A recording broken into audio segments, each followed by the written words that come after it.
Some camping trips do not go wrong loudly. No footsteps around the tent, no face in the trees, no scream from the dark. Just one small detail that refuses to match what you remember. And by the time you notice the second one, you are already checking your own memory more than the woods around you.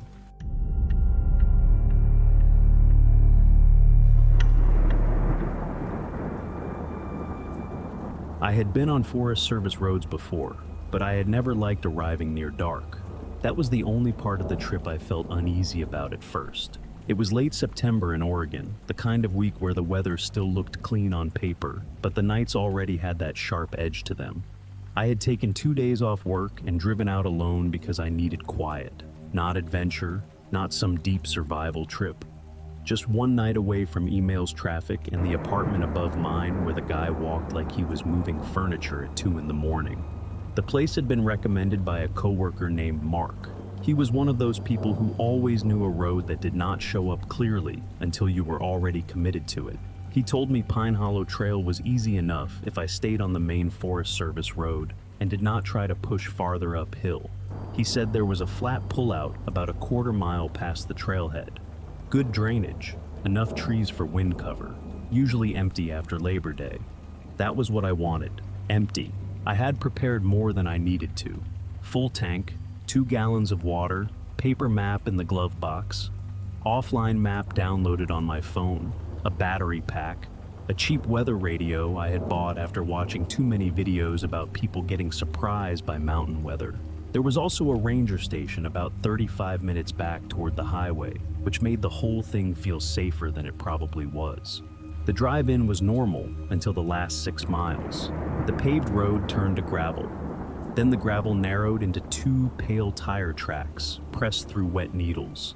I passed one empty horse trailer parked near a gated spur road, then nothing else. No tents, no headlights, no smoke, just Douglas firs, a fading strip of sky, and the sound of loose rock ticking under my tires. I remember checking the note in my phone at 5:41 p.m. Pine Hollow Trail. That was the name Mark had sent me. That was the name I had typed into my own notes. I remember it clearly because I said it out loud when I saw the sign. Pine Hollow Trail. The sign was on the right side of the road, nailed between 2 dark posts with the usual brown Forest Service look. White letters, weathered edges, a small metal marker underneath with a trail number I did not bother writing down. But something about the word trail looked off, not wrong enough to make me stop. Just newer, brighter, like someone had repainted only that word and left the rest of the sign alone. The letters were too clean compared to Pine Hollow. The white paint had not faded the same way. I sat there idling for a few seconds, looking at it through the windshield. Then I did what people do when something almost seems strange. I made it normal. I told myself the Forest Service must have touched up the sign. Maybe a tree branch scraped that part. Maybe the old letters peeled. Maybe I was just noticing it because I was tired from 5 hours of driving. I took one quick photo through the windshield, mostly so I could show Mark later that I had found it, then drove past. The pullout was exactly where he said it would be. Flat, dry, just wide enough for my SUV and a small tent. There was an old stone fire ring at the edge of the clearing, but I did not use it. I had brought a small propane stove instead. I parked nose out because my dad drilled that into me when I first started camping. Never park facing deeper into a place you might need to leave. At the time, that felt like caution, not fear. I set up the tent before the light dropped. The air smelled like wet bark and cold dirt. A thin drainage ditch ran behind the pullout full of brown leaves, but no standing water. A few yards past that, the woods fell away into a shallow ravine. Nothing dramatic, nothing that looked dangerous. Just trees packed tight enough that my headlamp would not reach very far once the sun went down. I sent my younger brother a picture of the campsite while I still had 1 bar. Made it to Pine Hollow. That was all I wrote. I almost added trail, but the message failed the first time, and when I resented, I kept it shorter. I remember that because I was annoyed. I stood there holding the phone in the air like an idiot watching the little gray bar crawl across the screen. It finally went through, after that service disappeared. I ate early, instant rice and a pouch of chicken. I sat on the folded camp chair with my jacket zipped up, listening to the stove click as it cooled. Somewhere far off, a branch cracked, but it sounded like the normal kind of forest noise. The kind you hear once, wait on, and then forget when it does not happen again. By 7:30, it was fully dark. I got into the SUV for a while because it was warmer than sitting outside. I checked the weather radio. Clear night, low around 38, no wind advisory, no storm system moving through. Everything about the situation still said ordinary. That was when I opened my camera roll. I was going to send Mark the trailhead photo when I got service again, maybe with some joke about his directions actually being useful for once. I tapped the picture I had taken through the windshield. For a second, I thought I had opened the wrong photo. The same sign was there, same posts, same brown board, same metal trail marker underneath. But it did not say Pine Hollow Trail. It said Pine Hollow Spur. I stared at it longer than I should have. The word spur was not newly painted. It was not brighter. It was not cleaner than the rest of the sign. It looked old, faded, perfectly matched to Pine Hollow like it had been there for years. I zoomed in until the letters blurred. Pine Hollow Spur. I looked up from the phone toward the road, even though I could not see the sign from the pullout. The trees were too thick and the curb was too far back. For maybe 10 seconds I did not move. Then I laughed once because that seemed like the correct thing to do. A small, embarrassed laugh. The kind you make when you catch yourself getting worked up over nothing. Spur, trail, same area, same road. Mark had probably said trail because most people call every path a trail. The official sign probably said spur. I had read what I expected to read because I was tired and wanted to be done driving. That explanation worked. For a little while it worked completely. I locked the phone, put it face down in the passenger seat, and told myself I was not going to turn one mismatched word into a story. Then I remembered the message to my brother. I picked the phone back up and opened the thread mostly to prove to myself that I had typed what I remembered. The message was there, sent at 6:18 p.m. Made it to the spur. I read it 3 times. The word trail was not there. Pine Hollow was not there either. Just the spur. Casual, certain, like that had been the name in my head the whole time. I tried to picture myself typing it. I could not. What I could picture very clearly was standing beside the SUV with cold fingers and bad signal writing, made it to Pine Hollow, then deleting the last word because the message failed. That was the first moment I felt something shift, not outside, inside my own memory.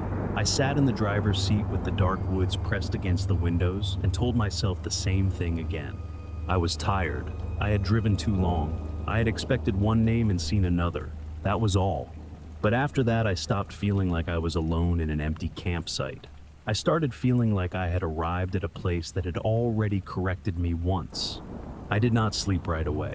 That was not unusual for me on the first night of any solo trip. My body always needed time to accept that every little sound outside the tent was not a problem. A branch settling, a squirrel moving through leaves, the soft tick of the SUV cooling down beside me. Normal things get louder in the woods because there is nothing else to compete with them. But that night, the sounds were not what kept me awake. It was the message. Made it to the spur. I kept seeing it behind my eyes even after I turned the phone off. Not because it was threatening. That would have been easier. It bothered me because it sounded like something I would write. Casual, short, slightly annoyed. Exactly the kind of message I would send when service was bad and I did not want to fight with my phone. That made it worse. If the message had sounded wrong, I could have blamed the phone. Autocorrect, a failed resend, some weird text bug. But it sounded like me. It looked like me. It carried the shape of my own impatience. After about 20 minutes of lying there, I got out of the tent and went back to the SUV. I told myself I was only checking the map. The air had dropped fast. Cold moved through the clearing in layers settling low around my boots. My breath showed in front of my headlamp. The campsite looked smaller than it had at dusk. The tent, the chair, the stove, the back of the SUV. Everything I had set up seemed too close together now, like the woods had leaned inward after dark. I opened the passenger door and leaned across the seat for the glove box. The paper map was folded the way I always folded it badly, and uneven with one corner already soft from old coffee. I had bought it at a gas station outside Bend 2 summers earlier and kept it mostly for backup. Most of the roads in that area were printed as thin gray lines, some solid, some dashed, some disappearing into blank green spaces where the map gave up, pretending it knew every old logging route. I unfolded it across the passenger seat and held the headlamp over it. Pine Hollow Trail was there. Seeing the name should have made me feel better. It did for about 2 seconds. Then I noticed the circle. A neat blue circle had been drawn around a smaller branch road south of Pine Hollow Trail. Not on the trail itself, not where I thought I had turned in. The circle sat around a short spur that hooked away from the main Forest Service road and ended near a little mark labeled PH Spur. I stared at the circle, then looked toward the cup holder. My pen was still there, black ink, cheap hotel pen, the same one I had used that morning to write the grocery list on the back of a receipt. I did not own a blue pen. That sounds ridiculous now, but at the time, it was the kind of detail that made me angry before it made me afraid. I started checking the center console, then the door pocket, then the gap beside the driver's seat. I was not even sure what I expected to find. Maybe an old blue pen I had forgotten about. Maybe a receipt with blue ink on it. Maybe anything that would make the circle less strange. There was nothing. I sat back on the edge of the passenger seat with the map spread open in front of me and tried to make the explanation work. Mark could have marked it, that was possible, except Mark had never been in my SUV. Maybe I had circled it months ago and forgotten. That was possible too. People forget things all the time. I had used that map before. I had driven near that forest before. Maybe I had borrowed a pen somewhere and circled a campsite I meant to check later. That explanation almost worked. Then I looked closer. The blue circle was not faded. The ink had not soaked into the paper like old marks do. It sat sharp on top of the map, dark at the edges where the pen had pressed harder. When I touched it, a little crescent of blue came off on my fingertip. Fresh. I wiped my finger against my jeans and felt something unpleasant open in my stomach. Not panic. Not yet. Just the first real understanding that I was no longer dealing with a memory mistake by itself. The photo could be explained. The text message could be explained. Even the name could be explained. But fresh blue ink on a map in my glove box needed a person. I turned my head and looked at the tree line. My headlamp hit the first few trunks and stopped there. Beyond them was only black, dense, and flat. I listened for movement, but there was nothing. No footsteps, no whispering, no snapping branches. The woods were quiet in the most ordinary way possible. That made me feel stupid for being scared. I folded the map halfway, then unfolded it again because I did not want to lose sight of the mark. I checked the road numbers printed around the spur and compared them with the directions Mark had sent me in a screenshot days earlier. The screenshot said to stay on Forest Road 19 until the Pine Hollow Trail sign. No mention of a spur, no blue circle, no alternate route. I took a picture of the map mostly because I did not trust myself to describe it later. The flash went off inside the SUV and lit up every dusty surface at once. The steering wheel, the radio, the paper map, the passenger window. For 1 second, reflected in that window, I saw the campsite behind me. The tent was there, the chair was there, and my folded camp table was not where I had left it. I turned around too fast and hit my shoulder on the door frame. The table was only 10 feet away from the SUV sitting beside the tent. Still folded, still closed, but I had left it flat on the ground near the rear tire after dinner because one leg had been sticking. I remembered stepping over it when I got into the SUV earlier. Now it was upright, leaning against a tree. I stood there with the map in one hand and the headlamp beam fixed on the table. Again, there was an explanation. Maybe I had moved it without thinking. Maybe when I cleaned up after dinner, I had leaned it there and forgotten. Maybe the dark was compressing time in my head and making normal actions feel separate from me. I wanted that to be true. I needed it to be true. So I walked over, picked up the table, and put it back near the rear tire, exactly where I remembered leaving it. I even pressed it into the dirt so the two metal edges made shallow marks. Then I went back to the SUV and locked the doors. I did not get back in the tent after that. I sat in the driver's seat with the map on my lap and the keys in the ignition, but not turned. Leaving crossed my mind, but not clearly enough to become a plan. The road out was narrow, dark, and loose with gravel. I had passed 2 washed-out dips on the way in. Driving out tired, scared, and half convinced I had made up half the problem felt more dangerous than staying in a locked vehicle until morning. That was the decision I made. Stay in the SUV, keep the doors locked, wait for daylight. If anything else happened, leave. At 9:06 p.m., I wrote that time down on the corner of the map in black ink. I did it because I wanted one thing in that car that I knew came from me. Then I folded the map carefully and placed it on the passenger seat. I kept looking from the map to the camp table outside. For nearly an hour, nothing changed. The woods stayed quiet. The tent stayed still. No lights came down the road. No one knocked on the glass. No shape moved between the trees. Eventually, the cold worked its way through the doors and into my knees, and my fear thinned out into embarrassment. I started to think I had overreacted. Then my headlamp sitting on the dashboard flickered once. When it did, the beam hit the map on the passenger seat. I had folded it with the marked side facing down. Now the marked side was facing up. The blue circle was visible again, and underneath it, in small blue letters that had not been there before, someone had written one word: correct. The word stayed on the map longer than I wanted it to. Correct. I did not touch it at first. I just sat there with both hands on the steering wheel, looking at the passenger seat, like the map was something alive enough to notice me noticing it. The blue ink looked the same as the circle, same pressure, same clean, narrow lines. Not shaky, not rushed. Whoever had written it had taken their time. That was the first moment I almost turned the key. I had the key between my fingers. I remember that clearly. I remember the small plastic edge pressing into my thumb. I remember telling myself that I could drive out slowly. I did not have to speed. I did not have to panic. I could keep the high beams on crawl over the bad spots and be back at the highway before midnight. Then I pictured the road, the dips full of loose rock, the blind curve before the horse trailer, the way the gravel had slid under my tires on the climb in.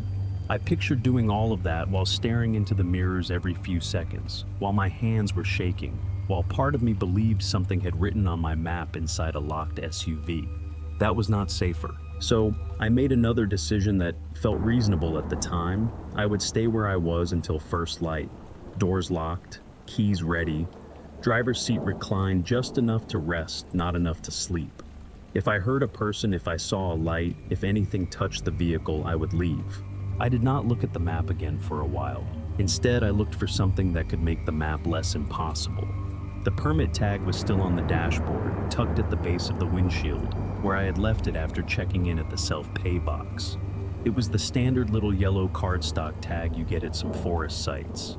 Date, vehicle plate, location, a tear-off section for the envelope. I remembered filling it out before I drove past the trailhead, leaning against the hood, with my pen cutting through the soft paper because the air was damp. I reached for it carefully, like moving slow would keep the night from changing anything else. At first it looked normal. My license plate was right. The date was right. The number of nights was 1. The vehicle make and color were close enough. I always wrote gray SUV even though the official color was probably something like graphite. Then I saw the location line, PH Spur. Not Pine Hollow Trail, not Pine Hollow, PH Spur. The letters were small and tidy. Too tidy. They looked like they had been written by someone who cared about fitting everything neatly inside the box. My handwriting does not do that. Mine leans forward and gets worse the faster I write. On that tag, every letter stood straight. I turned on the dome light and held the tag closer. The ink was black. That should have helped. It did not, because the pen in my cup holder had black ink, and that gave me just enough room to doubt myself again. Maybe I had written it. Maybe I had been trying to save space. Maybe after seeing the official sign, I abbreviated the name without thinking. Maybe the whole thing was embarrassing, because nothing was happening except a tired man discovering he had a worse memory than he thought. I put the permit tag beside the map. 2 pieces of paper now agreed with each other. The photo agreed with them. The text message agreed with them, only I did not. That was when I started doing something I still hate remembering. I began testing my own memory, like it was a witness I did not trust. I said the drive out loud. Highway, Ranger Road, left at the closed campground sign, across the cattle guard, past the horse trailer, stay on Forest Road 19, Pine Hollow Trail on the right, quarter-mile beyond that flat pullout. I repeated it twice. The second time I stopped at the horse trailer. I could see it too clearly. White trailer, rust along the lower edge, Bissau, one tire slightly low, a small orange ribbon tied to the gate chain beside it. But when I checked the photo I had taken through the windshield, near the trailhead there was no horse trailer in the background behind me. There should not have been much of it visible, but there should have been something. A pale edge, a tire, a hint of the gate. The road behind the sign was empty. I opened the offline map. The little blue location dot hovered near the pullout, but the label underneath flickered between two names. Pine Hollow Trail, Pine Hollow Spur. It did not jump across the screen. It did not spin. It did not do anything dramatic enough that I could point it to it and say, there, that proves it. It just could not decide what to call the place where I was sitting. I watched it for almost a minute. Then I turned the phone off. That was important to me. I did not want the phone to become the story. Phones glitch, maps are wrong, offline data gets old. I knew all of that. I wanted a thing I could touch, a thing that could not blame signal. So I opened the door, only for a second. The cold came in hard along with the smell of wet soil and old leaves. I stepped out with the permit tag in one hand and my headlamp on. I kept the SUV door open behind me. I did not walk toward the woods. I did not walk toward the sign. I only moved to the front of the vehicle to look at the windshield from outside. The dashboard was dusty from the drive-in. Where the permit tag had been sitting there was a clean rectangle in the dust. That made sense. What did not make sense was the second clean rectangle beside it. Same size, same shape, like another permit tag had been sitting there all evening. I leaned closer, keeping one hand on the hood. The second rectangle was faint, but it was there. The dust around it had settled evenly, leaving the outline clean and sharp. I stared at it, trying to remember whether I had placed something else on the dashboard. A receipt, a folded napkin, the map, anything. I had not. At least I did not remember doing it. A sound came from behind me. Not a footstep, not a voice. Just a soft shift like nylon brushing bark. I turned so fast the beam from my headlamp cut across the trees in a white arc. The folded camp table was still near the rear tire where I had put it. The tent was still zipped. The chair was empty. The drainage ditch behind camp was full of leaves and black gaps between them. Nothing moved. Then I saw the marks in the dirt beside the table. The two shallow lines I had pressed there earlier were still visible. I had made them with the metal edges when I put the table back down. But now there were two more lines next to them, parallel, fresh, as if the table had been moved away and placed back again while I was sitting inside the SUV. I did not try to explain that one right away. That was the first detail my mind refused to soften for me. I got back in the driver's seat and locked the door hard enough that the sound cracked through the clearing. My breathing had changed. I remember hearing it more than feeling it. Short, dry, too loud in the small space. The permit tag was still in my hand. I looked at the location line again. PH Spur. Spur. Below it in a box meant for campsite notes, there was a mark I had not noticed before. It was faint because the cardstock had bent there, but under the dome light I could read it. Move before dark. No subject. No name. Just that. Move before dark. I knew I had not written it. I knew that with the same useless certainty that I had known the sign said trail. The problem was that certainty had already failed once that night, maybe more than once. I sat there and tried to remember filling out the tag. I could remember the self-pay box. I could remember the little metal slot. I could remember pulling one envelope from the stack and thinking the paper felt damp. I could remember writing my plate number. But when I tried to remember the location line, my mind skipped. It did not go black. It did not feel dramatic. It was worse than that. It was just missing. Like a few seconds had been cut from an ordinary errand. I checked the time, 10:17 p.m. That meant I had been sitting there for over an hour since writing 9:06 on the map. I looked at the folded map on the passenger seat. The blue circle was still facing up. The word correct was still under it. My black note in the corner was still there too. 9, 9:06 p.m. Written by me. Messy, slanted, real. For some reason that comforted me. Then I noticed something about the blue circle. It was not just around PH Spur anymore. A second blue line had been added from the circle to the small printed mark where Pine Hollow Trail began. It was a short line, almost like an arrow, except there was no arrowhead. Just a connection. Trail to spur. I stared until my eyes watered. I had not touched the map since placing it there. I knew that, or I thought I knew that. The doors had been locked. I had been in the seat. Nothing had opened. No one had reached through the glass and drawn a line on paper. The worst part was how calm the added line looked. It did not look like a threat. It looked like a correction, like someone was helping me understand the route I had already taken. I picked up my phone again and checked the camera roll, not because I expected it to help, but because I needed another version of the night outside my own head. The photo of the map was there, the one I had taken with the flash. In that photo, the blue circle was visible. The word correct was not. The connecting line was not. The timestamp on the photo was 9:06 p.m., the same minute I had written on the map in black ink. I lowered the phone and looked at the actual map. Circle, correct, line, all there. I wanted to cry then, which embarrassed me even alone. Not sobbing, nothing dramatic, just that hot pressure behind the eyes that comes when your mind is trying to hold two versions of reality and both have evidence. I did not know which thing to trust anymore. The photo or the paper, the memory or the message, the sign I remembered or the sign the world kept showing me. I turned the key one click just enough to wake the dashboard. The fuel gauge rose. The radio flashed. The clock glowed pale green. I did not start the engine yet. I was still making the same argument with myself. Stay until dawn. Leave before something else changes. Stay because the road is dangerous. Leave because the campsite is worse. Then the dashboard clock blinked once. Not reset, not glitching wildly, just one blink. The time changed from 10:23 p.m. to 8:41 p.m. I went completely still. I looked at my phone. 10:23 p.m. I looked back at the dashboard. 8:41 p.m. The radio clock had been correct all day. I had checked it against my phone during the drive because I hate when car clocks are off. It had matched. Now it did not. I waited for it to fix itself. It did not. After a few seconds, the dashboard gave a soft chime. The same chime my SUV made when a door was open. But every door was closed. The display changed again.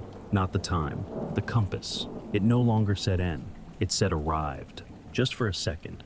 Then it went back to N. I started the engine. No more waiting. No more proving. No more sitting there while small things corrected themselves around me. The headlights came on and filled the clearing with hard white light. The tent was still there. The chair was still there. The folded table was near the rear tire. And on the windshield, just above the clean rectangle where the permit tag had been, someone had drawn a short line through the dust with a fingertip. It connected the two clean rectangles, trail to spur, same as the map. That was when I understood I was not going to make it to morning by being reasonable.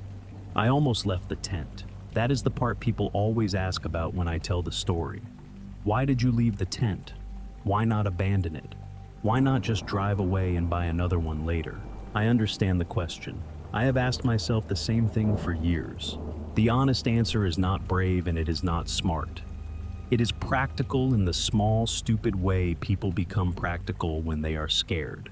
My wallet was in the tent. My jacket liner was in the tent. My medication was in the side pocket of my backpack, and the backpack was inside the tent.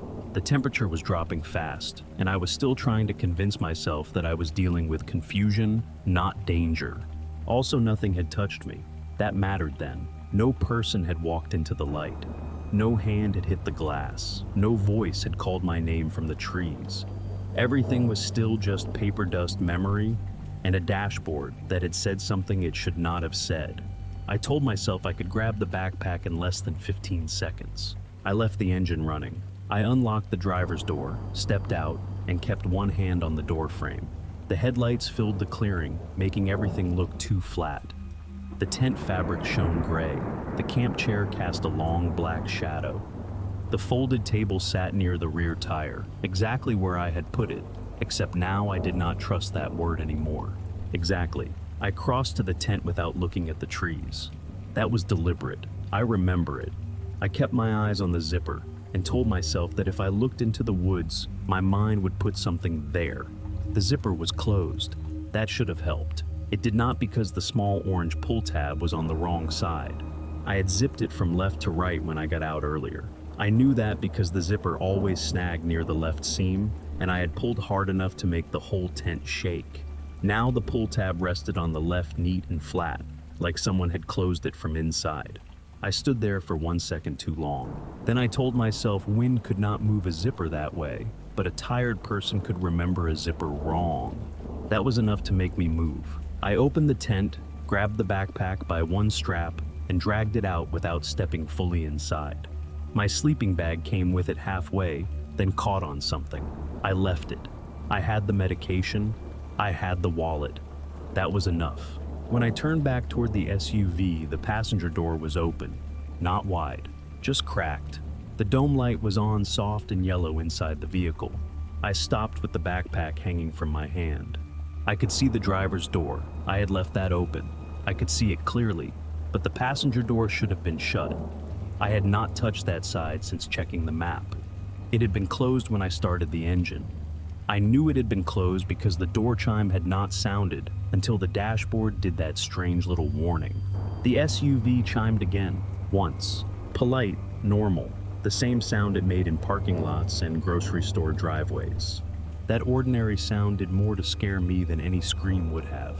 I ran the last few steps. I threw the backpack into the back seat through the driver's side and leaned across to pull the passenger door closed from inside. As I reached over, I saw the map on the passenger seat. It was open now, not folded, not facing up by accident. Open flat to the wide section of forest with the blue circle around PH Spur and the line drawn back to Pine Hollow Trail. There was something new written beneath the line, not in blue, in black. My black pen was lying beside it. The words were crooked and slanted like my handwriting. Do not go back to trail. I froze with one hand on the passenger handle. That sentence looked like I had written it in a hurry. It looked more like my handwriting than anything else that had appeared that night. And that was what broke something in me. A stranger's handwriting was frightening. A neat correction was frightening. But my own handwriting warning me about a place I still believed I had chosen in the first place felt worse than being watched. It felt like some part of me had already learned something and failed to bring the rest of me with it. I pulled the passenger door shut. The dome light went out.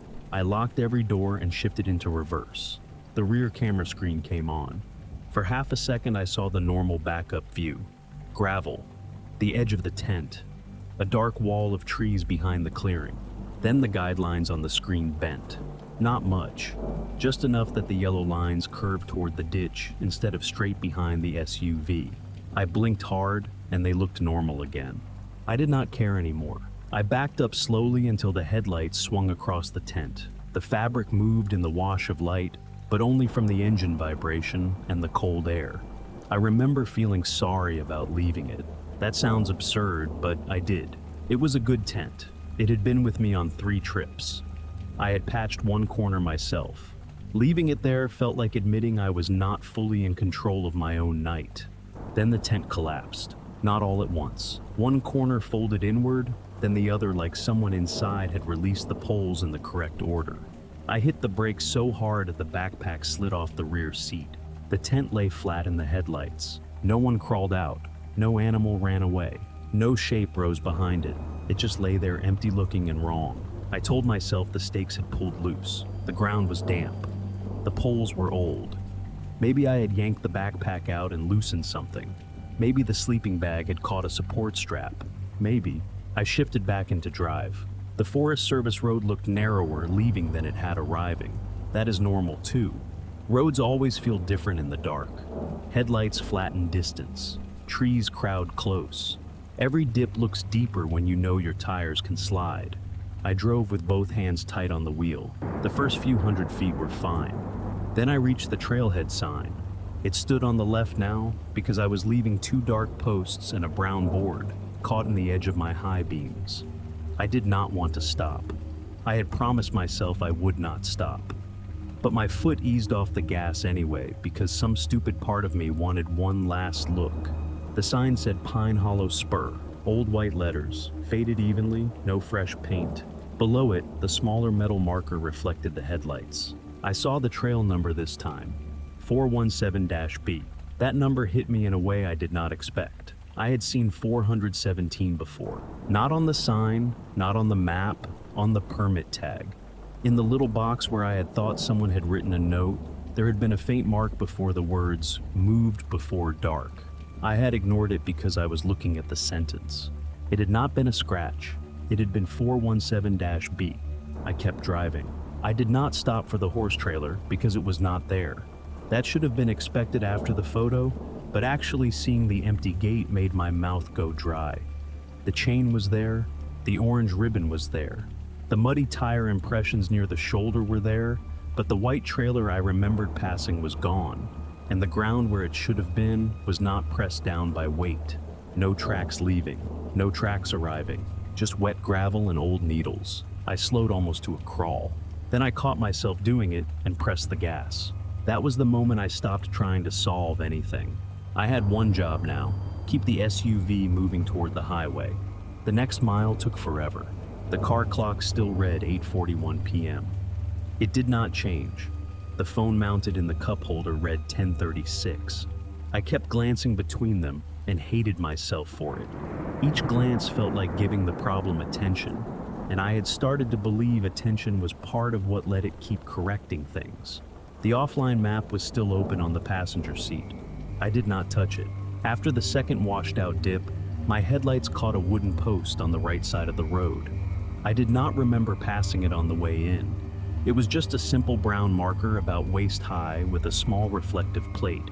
PH Trail, not Spur, Trail. I drove past it before my brain fully accepted what it said. Then I braked. The SUV rolled another few feet and stopped. I sat there, with the engine idling, feeling the shape of the decision in front of me. The road continued downhill. That was the way out. I knew that. I could feel the grade under the vehicle. The highway was somewhere ahead if I kept going. The Ranger Road, the pavement, the world where signs meant one thing at a time. Behind me was the marker, PH Trail. A normal person would keep driving. I was not curious. I want that understood. I did not stop because I wanted answers. I stopped because the marker meant something worse than an answer. It meant I might be leaving the wrong place. It meant the trail was not behind me at the campsite. It was here on the way out, or it had always been here. Or I had never known which one I was in. I checked the rearview mirror. The marker was visible in the red glow of my brake lights. Small, still, ordinary. Then the map on the passenger seat slid, only about an inch. The SUV was stopped on a downhill grade, so paper moving did not have to mean anything. But it did not slide forward with gravity. It slid sideways toward me. I did not breathe. The top corner lifted. Not much, just enough for the folded edge underneath to show. There was writing on the back. I did not pick it up. I leaned just close enough to read it. "You passed it already." That was when I drove. I did not look at the speedometer. Gravel hit the underside of the SUV. The steering wheel shivered in my hands. Twice the back end fishtailed slightly, and both times I almost overcorrected. I forced myself to slow down after that because dying on a forest road would not prove I had been right. I talked out loud the rest of the way. Not prayers, instructions. Stay on the road, do not stop. Do not look for signs. Do not check the map. Do not turn around. The dashboard clock changed at some point. I saw it out of the corner of my eye. 8:42 p.m. 1 minute later than before. My phone said 10:51. The road finally widened near the old closed campground sign. I recognized that sign. I had turned left there on the way in. The boards were cracked. One corner was covered in moss. A rusted chain hung across the entrance to a campground loop that had not been open in years. Seeing it should have made me feel better. Instead, I saw fresh tire tracks in the mud beside the chain. One set going in, one set coming out. Both matched my tires. That was impossible because I had not gone into the closed campground loop. I had stayed on the main road. I remembered staying on the main road. I remembered laughing at the old sign because Mark had warned me not to accidentally turn there. but the tracks were there. Deep, wet, recent. I kept driving. A few minutes later, the gravel became pavement. I did not relax. I drove another 10 miles before I pulled over at the first place with service, a turnout near a county road, with a cattle fence and a mailbox full of bullet holes. My hands hurt from gripping the wheel. My throat felt raw from saying instructions to myself. The phone found signal. 3 messages came in at once. 2 were normal, one from my brother asking if I had service, 1 spam text from a pharmacy. The 3rd was from Mark. It had been sent at 8:43 p.m. "You find the spur okay?" I stared at it until the screen dimmed. Then I opened our earlier messages. The screenshot he had sent me days before was still there. "Stay on Forest Road 19 until Pine Hollow Trail sign." That was what I remembered. But now underneath it, there was another message from him that I did not remember receiving. Sent 2 minutes later. "Actually, don't use trail. Take the spur before dark." The message had been read by me at 5:42 p.m., 1 minute after I remembered checking the note that said Pine Hollow Trail. I did not answer Mark. I sat in that turnout with the engine running and the phone in my hand until the screen went dark. Then I turned it face down in the cup holder, like the message could not change if I stopped looking at it. That is not logical, I know that. But by then I had learned something about that night. Looking at proof did not make it stronger. It made it move. So I drove. I did not go home. Not right away. I drove to the ranger station because it was the only place nearby that had lights, a parking lot, and a government sign. It was closed, of course. The office hours were taped to the glass door, Monday through Friday, 8 to 4:30. There was a flagpole out front, a locked information board, and a brown metal drop box for after-hours permits. I parked under the only working light. For several minutes I just sat there. The car clock still said 8:42 p.m. My phone said 11:18. I turned the engine off. The sudden quiet made me feel like I had made a mistake, so I turned the key back 1 click just to keep the dash alive.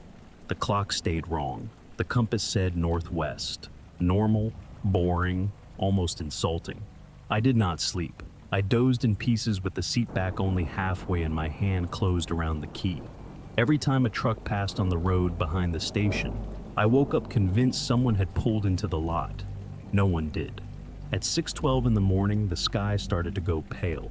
That was the first moment the night felt finished. Not safe, finished. When the ranger station opened, I went in with the permit tag, the map, and my phone. I had spent most of the early morning deciding how to say it without sounding unstable. I did not mention messages changing. I did not mention the dashboard clock. I did not mention the word correct, because even thinking about that word made me feel like I was giving it permission to be real. I told the woman at the front desk that I might have camped in the wrong area. She was maybe in her 50s, with short gray hair and reading glasses hanging from a cord. She had the tired calm of someone who had heard every version of people getting lost and embarrassed in public land. That helped. I needed someone bored. I showed her the yellow permit tag first. She looked at it then, typed something into an old desktop computer. "Pine Hollow Spur," she said. Her voice was casual. I nodded too quickly. "Is that different from Pine Hollow Trail?" She glanced at me over the glasses. "Trail's closed." I knew she was going to say it before she said it. I still felt something drop inside me. "Since when?" "Last year." Washout took a section of the approach. "We've got signs up now. Overnight parking is supposed to be directed to the spur." Directed. That word stayed with me. I asked if people mix them up often. "Sometimes," she said. "Maps don't all update. People use old screenshots. Happens more than you'd think." There it was.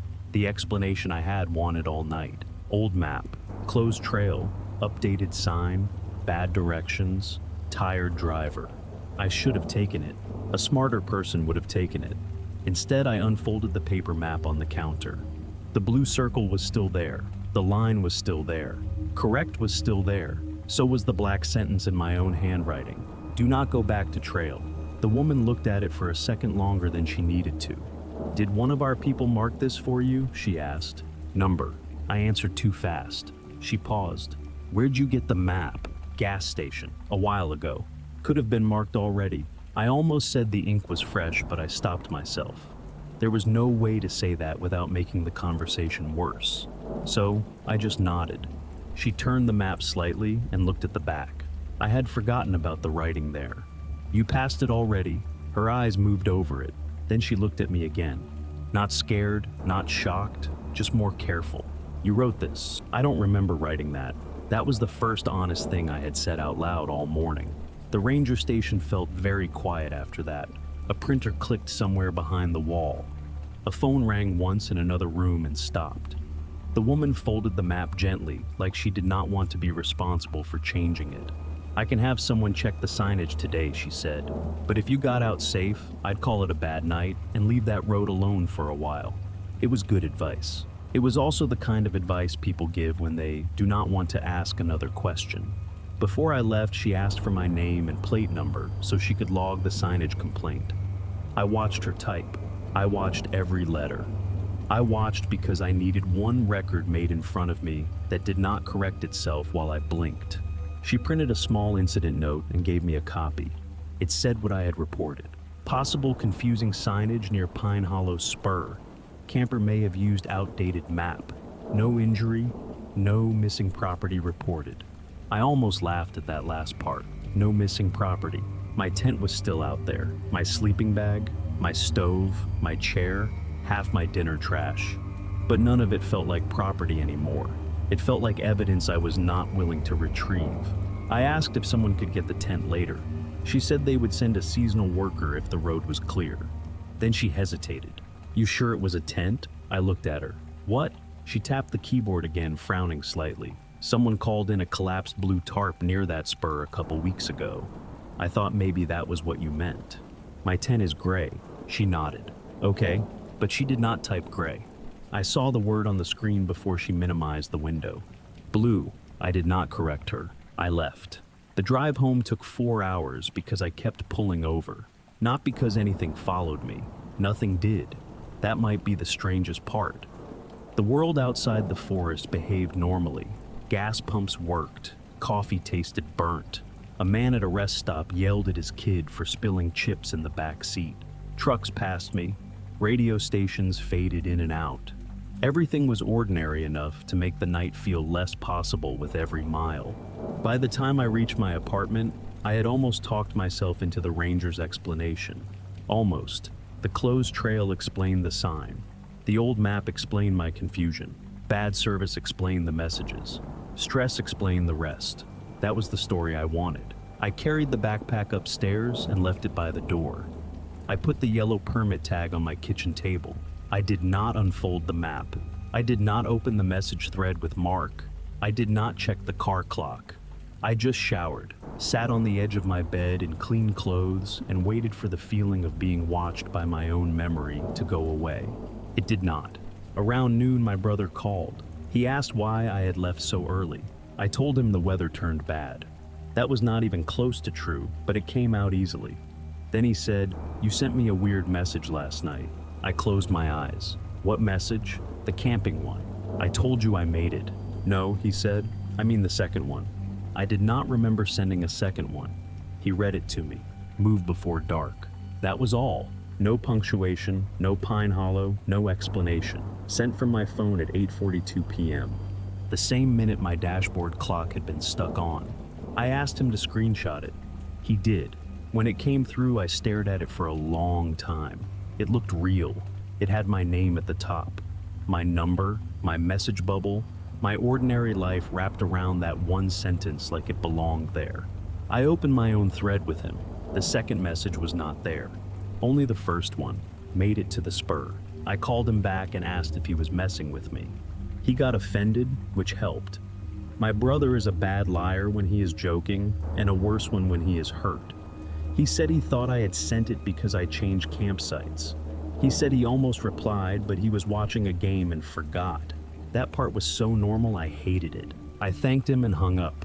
For the next few days, I did what people do after something they cannot explain. I made my life loud. I worked late. I slept with videos playing. I parked under streetlights. I ignored Mark's messages until he stopped sending them. When he finally cornered me at work and asked how the trip went, I told him I left early because the site was colder than expected. He looked confused. Then he said, "I told you not to use trail right." I said yes. I said it because saying no would have opened a door I did not want open. A week later, the ranger station called. It was not the woman from the desk. It was a man. He said they had gone out to collect the abandoned gear from Pine Hollow Spur and found the pullout empty. No tent, no chair, no stove, no trash, no signs anyone had camped there recently. He asked if maybe I had packed everything after all. I told him no. He said there were no tire tracks in the pullout either, but that rain could have washed them out.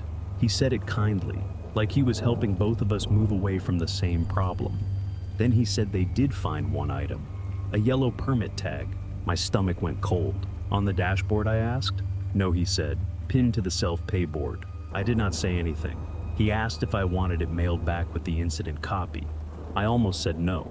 Then I heard myself say yes. The envelope arrived 4 days later. Inside was a photocopy of the incident note and a small clear evidence sleeve with the permit tag inside. Not the tag I had brought home. That one was still in my kitchen drawer. This was another one, older looking, softer, creased down the center. The location line said Pine Hollow Trail. Under it, in small black handwriting, were the words, "Closed area, no overnight use." My plate number was correct. The date was correct. At the bottom, in the notes box, someone had written, "Move to Spur before dark." I knew the handwriting by then, not because it was mine, because it was the same careful handwriting from the first permit tag, the same neat pressure, the same straight letters, the same hand that had written correct under the blue circle. I kept the tag for maybe an hour, long enough to take a photo of it on my kitchen table, long enough to compare it with the tag I had brought home, long enough to understand something I still do not like putting into words. One tag said I had been at the Spur. One tag said I had been moved from the trail. Both had my plate. Both had the same date. Both looked official enough to be real. I threw the old one away in the dumpster behind my building. Then I went back upstairs and checked the photo. It was still there. The tag lay on my kitchen table, in the picture exactly where I had placed it. My coffee mug was beside it. The corner of my electric bill was visible. Everything about it proved the photo had been taken at home. Everything except the location. The photo said Pine Hollow Spur. I turned location services off after that. It did not help, because 2 days later I found the blue circle again. Not on the paper map. I had burned that in a charcoal grill at my brother's house, which is another thing I do not tell people because it sounds dramatic and childish. But I burned it. I watched the paper curl and blacken. I watched the blue ink vanish. The circle came back on something else. My car windshield. Not drawn in dust this time, not scratched, not painted. Just a clean circle in the morning condensation low on the passenger side glass about the size of the permit tag. A short line ran from it toward the driver's side. Trail to Spur. I wiped it away with my sleeve before I left for work. For a few seconds the glass was clear. Then the circle fogged back in. Same place, same size, same line. I sold the SUV 3 months later. The dealer asked if I wanted to clear the navigation history before trade-in. I said yes. He tapped through the settings while I stood beside him, pretending not to care. There was only one saved destination. I had never saved it. Pine Hollow Spur. Underneath where a street address should have been, the system listed a note instead. Arrived before dark. The dealer laughed and said cars did weird things when they lost signal in the mountains. I laughed too.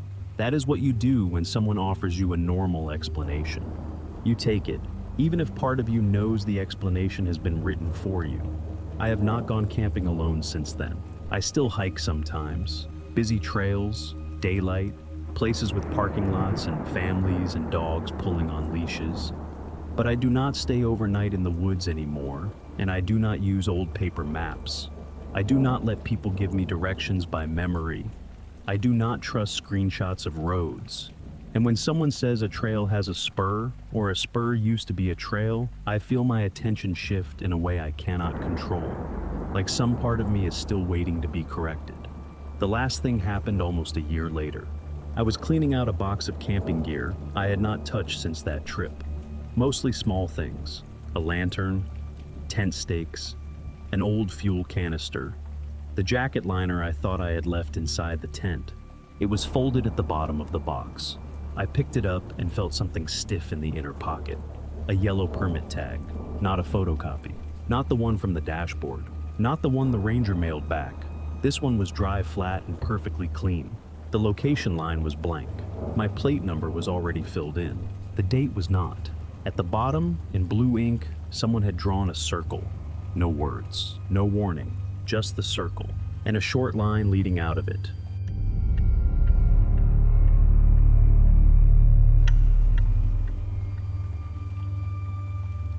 The cooler was new. That is the part I kept coming back to afterward, because it should have made everything simple. It was not some old thing from my dad's garage. It was not borrowed from a neighbor or pulled out of a storage unit after 10 years. We bought it that same afternoon from a Walmart outside Traverse City, still with the barcode sticker on the lid and a strip of cardboard taped around the handle. Ryan was with me when I bought it. That mattered later. We were driving up for one night at a lake access campsite in northern Michigan, the kind of place that was not really a campground but still had enough signs of people to make it feel legal. A gravel pad, a picnic table, a narrow path down to the water, a metal fire ring with beer caps pressed into the dirt around it. The plan was simple. One night, fish a little, cook dinner, sleep, leave before the Sunday traffic got bad. My old cooler had started leaking from the drain plug, so we stopped for a replacement on the way up. I remember standing in the camping aisle longer than I needed to, comparing prices like the difference between 38 and 44 quarts was going to change my life. Ryan kept telling me to just pick one. I picked the blue one with the white lid.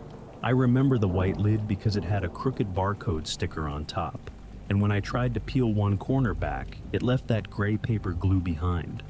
I remember Ryan laughing at me because I said it already looked dirty and we had not even paid for it yet. That is why when we reached the campsite and he pulled the cooler out of the back of the SUV, what he said bothered me immediately. I still think the all-blue one looked cheaper. I was unrolling the tent footprint beside the picnic table, so I did not look up right away. "What?" "The cooler," he said. "The all-blue one. Looks like something from a dollar store." I looked at him then. The cooler was sitting in the dirt next to his boots. Blue body, blue lid, no white. For a second I thought I was seeing it wrong because of the light. It was late afternoon, and the trees around the campsite filtered everything into that dull green shade you get near water. The lake was behind us through a gap in the brush, throwing broken patches of brightness across the ground. Maybe the white lid was reflecting blue from the sky. Maybe the shadow made it look darker. I walked over and touched the lid. Blue plastic, same color as the body. There was a barcode sticker near the front edge, crooked just like I remembered. The gray paper glue was there too, where I had tried to peel it, but the lid was blue. Ryan saw my face and frowned. "What?" "I thought we bought the one with the white lid." He stared at me for a moment, then looked at the cooler. "No, we didn't." "You sure?" He gave me that look people give when they think you are trying to start a pointless argument. "Yes, I'm sure. You said the white lid looked dirty." That stopped me, because I did remember saying that. I remembered saying it in the aisle. I remembered touching the sticker. I remembered the white plastic looking scuffed under the fluorescent lights. But now Ryan remembered the same complaint attached to the opposite choice. For a moment, both versions felt possible. That was the first thing I did not like. I stood there with my hand on the cooler lid trying to make the memory settle. Walmart aisle. Fluorescent lights, Ryan holding a bag of ice under one arm, me peeling the sticker, the white lid. Then I looked down at the cooler in front of me. Blue lid, same sticker, same glue mark. Ryan shrugged and started pulling tent poles from the bag. "Maybe you looked at the white one first," he said, then grabbed this one. That was reasonable. It was so reasonable that I felt embarrassed. People do that all the time. You look at one item, talk about it, then buy another. I had been tired. We had already driven 3 hours. The aisle had 3 or 4 coolers stacked together, all close enough in size and color that mixing them up was not impossible. I told myself that was all it was. A small mistake, a boring one. So we set up camp. The site itself was better than I expected. Gravel under the SUV, flat dirt for the tent, and enough trees between us and the access road that we could not see headlights unless a vehicle came all the way in. The lake was close enough to hear but not see clearly. Every few minutes, water tapped against the shore with that hollow little sound that makes a place feel bigger than it is. Ryan got the fire going while I organized dinner. The cooler worked fine. That should have ended it. The ice was solid. The drinks were cold. The bag of brats was still sealed. My small medication pouch was tucked safely near the top, which was the main reason I had not wanted to risk the old leaking cooler. Everything useful about it was normal. That helped. For a while. Around 6:30, I took a picture of the campsite to send my brother when we had service again. The SUV with the hatch open, the tent half done, Ryan crouched by the fire ring, the cooler sitting near the picnic table. I did not take the picture because of the cooler. I took it because the light looked nice. Later, I would hate that photo. At the time, I just put my phone away and kept cooking. Ryan was in a good mood. He had been stressed about work for weeks, and I could tell he needed the trip more than I did. He kept making jokes about how this was the first campsite we had picked that did not smell like wet dog or have someone's abandoned sock hanging from a branch. I wanted the night to stay normal for him, so I did not mention the cooler again. But I kept noticing it, not constantly, just in little flashes, when I passed it, when Ryan opened it, when the firelight hit the lid and made the blue plastic shine. Each time I felt that small catch in my mind. White, no blue. White, no blue. After dinner, Ryan carried the cooler closer to the SUV because he said raccoons around lake sites were basically tiny criminals. He set it near the rear tire under the edge of the open hatch, then closed the hatch and checked it twice. That was another comfort detail. The food was sealed. The cooler was latched.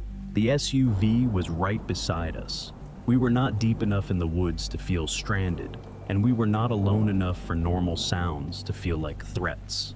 Somewhere across the lake, very faintly, someone had music playing. Not loud, just enough bass to remind us that other people existed. I remember thinking I had been stupid. Not scared stupid, just ordinary stupid. The kind where your brain latches onto a wrong detail and refuses to let it go because admitting you misremembered something feels worse than it should. Then Ryan opened the cooler again for a drink. The fire had burned low by then, and most of the light came from his headlamp. He lifted the lid, grabbed a can, and shut it. I saw the inside of the lid for less than a second. White. I sat up. Ryan cracked the can open and looked at me. What now? Open it again. He sighed, but he did it. The lid went up. The outside was blue. The inside was white. That should not have mattered. A lot of coolers have different colored interiors. That was probably all it was. Blue outside, white inside. I had seen the inside in Walmart and remembered it as the whole lid. Simple. I almost accepted that. Then I saw the barcode sticker. It was on the top surface of the lid. Blue plastic around it. Same crooked sticker. Same gray glue mark. But when we were in the aisle, I had tried to peel that sticker off a white surface. I was sure of it. Ryan shut the cooler. Man, he said softer this time, you're really stuck on this thing. I told him I was fine. I was not. Not because a cooler lid was blue, because I could feel my own memory starting to negotiate with me. It was offering explanations before I asked for them. It was smoothing the edges. It was trying to turn one wrong thing into three normal ones. Maybe the inside was white. Maybe the light in Walmart was weird. Maybe I had looked at another cooler. Maybe Ryan was right. Maybe I was already making the story stranger than it was. I held on to that last one because it sounded responsible. Then before we went to sleep, I checked the receipt. I did it quietly while Ryan was brushing his teeth near the tree line. The Walmart receipt was still folded in the center console with a gas receipt and a torn napkin. I sat in the passenger seat and scrolled down the faded thermal print with my thumb. Most of the item names were useless abbreviations. Ice bag, propane 2-pack, water 24 karat. Then I found the cooler. 48 quart blue/white cooler. I read it twice. Blue/white, not all blue, not blue interior, blue-white. Outside near the rear tire, the cooler sat under the dim light from the SUV dome lamp. Blue body, blue lid, barcode sticker on top. I looked back at the receipt. 48 quart blue/white cooler. That was when the night stopped feeling like I had remembered one thing wrong. It started feeling like the cooler had remembered something different than the store. I did not show Ryan the receipt right away. That was not because I wanted to hide it from him. It was because I knew what would happen if I made the cooler a bigger deal. He would get annoyed, I would get defensive, and the whole trip would turn into two grown men arguing about plastic. So I folded the receipt and put it back in the center console. For a few minutes, I just sat there in the passenger seat with the door open, listening to Ryan spit toothpaste somewhere near the trees. The lake was quiet now. The music from across the water had stopped. The fire was down to red spots under the black logs, and the campsite had that late-night feeling where everything useful has already been done, and all that is left is deciding when to sleep. I told myself the receipt did not prove as much as I thought it did. Store abbreviations are messy. Blue/WHT could mean blue cooler with white interior. It could mean blue and white brand label. It could mean nothing. I had seen receipts call things by names that barely matched the object. If I wanted to make the night normal again, that was the explanation to use. Ryan came back and saw me holding the receipt. He sighed before I said anything. "You checked it, didn't you?" I handed it to him. He read the line once, then again. "Blue-white," I said. Ryan looked over at the cooler near the rear tire. The cooler looked back like a normal object. Blue lid, blue body, crooked sticker on top. Ryan rubbed his face with one hand. "Could be the inside," he said. "That's what I thought. So there you go." He handed the receipt back. He was not being cruel. That was the thing. He was trying to help the night stay normal. I could feel him choosing the explanation that let us both go to sleep. I almost took it. Then I remembered the photo. The campsite picture from earlier was still in my camera roll. I opened it while Ryan stood beside the SUV. The picture showed exactly what I remembered taking. Our tent half finished, the picnic table. Ryan crouched near the fire ring, the back of my SUV open, the cooler near the table. At first glance, the cooler looked blue. Ryan pointed at it before I could zoom. "See?" I did not answer. I pinched the screen and enlarged the back corner of the lid. There was a pale strip along the rear edge, not glare across the whole surface, not a reflection from the sky, just a thin strip flat and white, exactly where the lid curved down toward the hinge. Ryan leaned closer. For once, he did not say anything right away. "That's light," he said finally. "From what? The lake? The sky? I don't know. It's almost under the table. It's still outside." That was a fair answer. I hated that it was fair. The photo was not clear enough to win an argument. The cooler was small in the frame, and the phone had softened everything in the low light. If I showed that picture to anyone else, they would probably say the same thing. Reflection, glare, weird exposure, nothing. I zoomed farther until the image broke into blocks. The white strip stayed there. Then I noticed the barcode sticker. In the photo, it sat near the front right corner of the lid. On the cooler outside the SUV, the sticker sat near the front left corner. I looked up. Ryan followed my eyes. The cooler was about 15 feet away, still latched, still sitting where he had left it. The sticker was crooked with the same gray glue smear near one edge, but it was on the wrong side. Not a different sticker. The same sticker. I walked over before Ryan could stop me and crouched beside it. The barcode was still partly peeled at one corner, exactly where I had tried to lift it in Walmart. I touched the glue mark with my thumb. It felt dry and rough. Ryan stood behind me. Maybe we turned the cooler around. I looked at the handles. We had not. The drain plug faced the same direction it had faced in the photo, toward the picnic table. The lid hinge faced the lake. The front was still the front. The sticker had moved. That was the first time Ryan did not immediately argue. He took my phone and compared the picture to the cooler. He stepped left, then right, trying to match the angle. He turned the phone sideways. He crouched. He stood. The more he tried to explain it, the less bored he looked. Finally, he said maybe the photo flipped. It didn't. Front camera photos flip sometimes. It was the rear camera. He knew that. I knew he knew that. But he needed to say something, and I needed him to say something, because silence would have meant we were both seeing the same problem. He gave me the phone back. "Check the barcode," he said. I almost laughed because that was exactly what I wanted to do, and I hated him for making it reasonable. I took the receipt back out and turned on my flashlight. The last 4 digits of the item code were printed beside the cooler abbreviation. On the sticker under the barcode, the same 4 digits were there. Same item, same sticker, same cooler. The only thing not staying still was the object itself. Ryan picked it up by one handle and set it on the picnic table. "Open it," he said. I did. The inside was white like before. Ice bag on the left, drinks on the right, food tucked near the back, medication pouch on top still cold. Everything inside was exactly where I had left it. That helped more than it should have. The contents were normal. The cold was normal. The latch worked. The plastic creaked the way cheap cooler plastic always creaks. If something was wrong with it, it was wrong in the most useless way possible. Color, sticker, memory. Ryan closed the lid and tapped the top twice. "Okay," he said. "Let's say the sticker looks weird in the picture. What do you want to do?"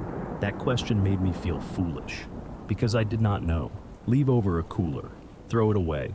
Drive back 3 hours because a sticker looked different in a low-light photo. Call someone, say what? We bought a cooler, and it might have changed sides. I looked toward the lake. It was just a black space beyond the trees now. No music, no voices, no other camp lights.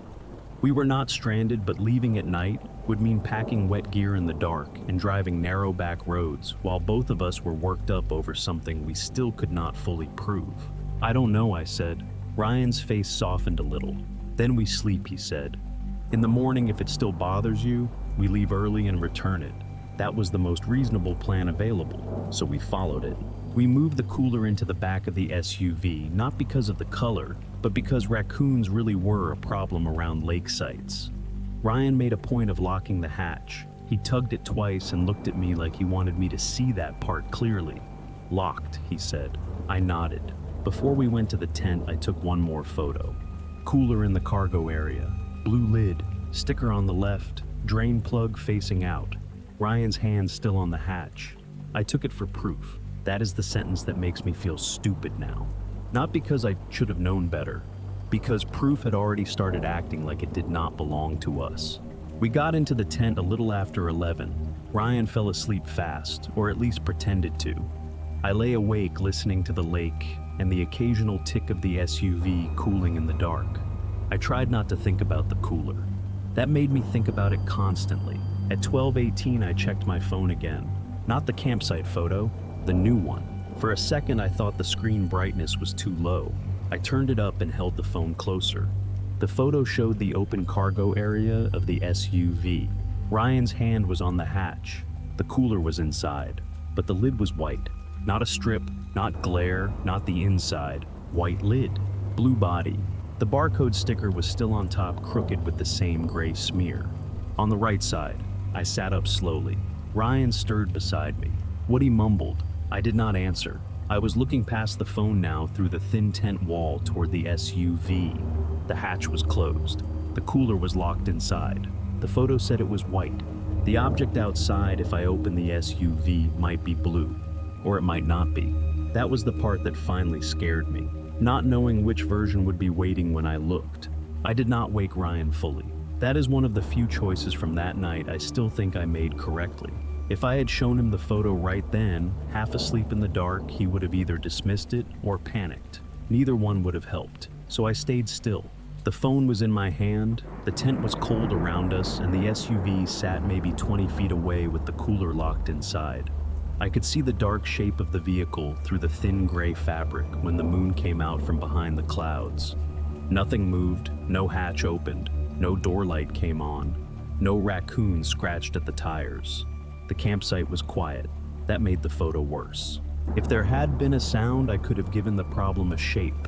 An animal, a person, someone messing with us. But there was nothing outside to blame.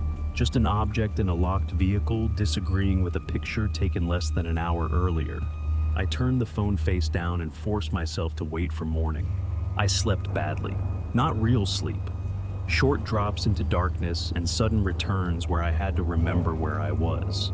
Once I woke up, convinced Ryan was standing outside the tent, but he was beside me, breathing through his mouth, like always.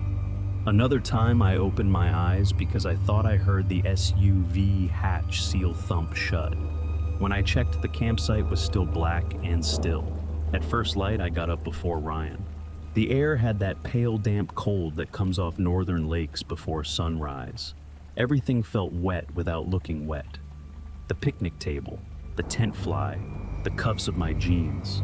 Mist hung low between the trees and made the SUV look farther away than it was. I walked to the back of it and stopped. The hatch was closed, still locked. I clicked the key fob. The lights flashed once. Normal. I opened the hatch. The cooler sat exactly where we had left it. Blue body, blue lid, sticker on the left. I stood there longer than I should have because some childish part of me had expected the white lid. The photo had shown it so clearly. White plastic, blue body, sticker on the right. I had almost wanted it to still be white because then at least Ryan would see it too. Instead, it was blue again. Ryan came out of the tent while I was still staring. He rubbed his face and said, "Please tell me you're not doing this already." I showed him the photo from December 18th. He looked at it. Then he looked at the cooler. Then back at the photo. For a few seconds, he said nothing. That was the first time I saw fear get close to him and then get pushed back by irritation. "It's the flash," he said. There was no flash. Then moonlight. It was inside the SUV. Then the phone processed it weird. I almost argued. Then I stopped. The explanations were getting worse, but they still existed. That mattered. As long as there was even one normal explanation left, part of me wanted to choose it. Ryan handed the phone back. "Open it," he said. I opened the cooler. The inside was white. The ice had barely melted. That was strange by itself, but not impossible. It had been cold overnight. The drinks were still buried in ice. The medication pouch was still at the top. Then Ryan pointed at the lid. "What's that?" Near the back right corner, cut into the blue plastic, was a scratch shaped like a V. Not deep, not dramatic, just two short pale lines meeting at a point. The kind of mark a cooler gets when it scrapes gravel or the metal edge of a truck bed. I did not remember seeing it before. Ryan crouched and touched it. We probably did that unloading it. Maybe we had. That was the easy answer. I opened the photo from the night before, the one where the cooler was in the cargo area with Ryan's hand on the hatch. I zoomed into the lid. The V scratch was there, but it was on the back left corner. I did not say anything at first. I just turned the phone toward Ryan. He looked at the screen, then at the cooler. His mouth tightened. "That photo is flipped," he said. "It has your watch on the correct wrist." He looked at his own wrist like he had forgotten which one he wore it on. His watch was on the left. In the photo, it was on the left. He did not answer. The lake made a soft sound behind us. A little lap against the bank. Ordinary. Morning birds had started somewhere down the shore. I remember how normal it all sounded and how badly I wanted the normal sounds to win. Ryan stood up. "Okay," he said. "Pack up." I looked at him. "You want to leave?" "I want breakfast first, then we leave." It was the most Ryan sentence possible. Practical, annoyed, half scared but unwilling to say it. I was grateful for it. We made coffee and oatmeal at the picnic table. Neither of us sat facing away from the SUV. We did not discuss that. We just did it. The cooler stayed in the cargo area with the hatch open, like keeping it visible meant keeping it honest.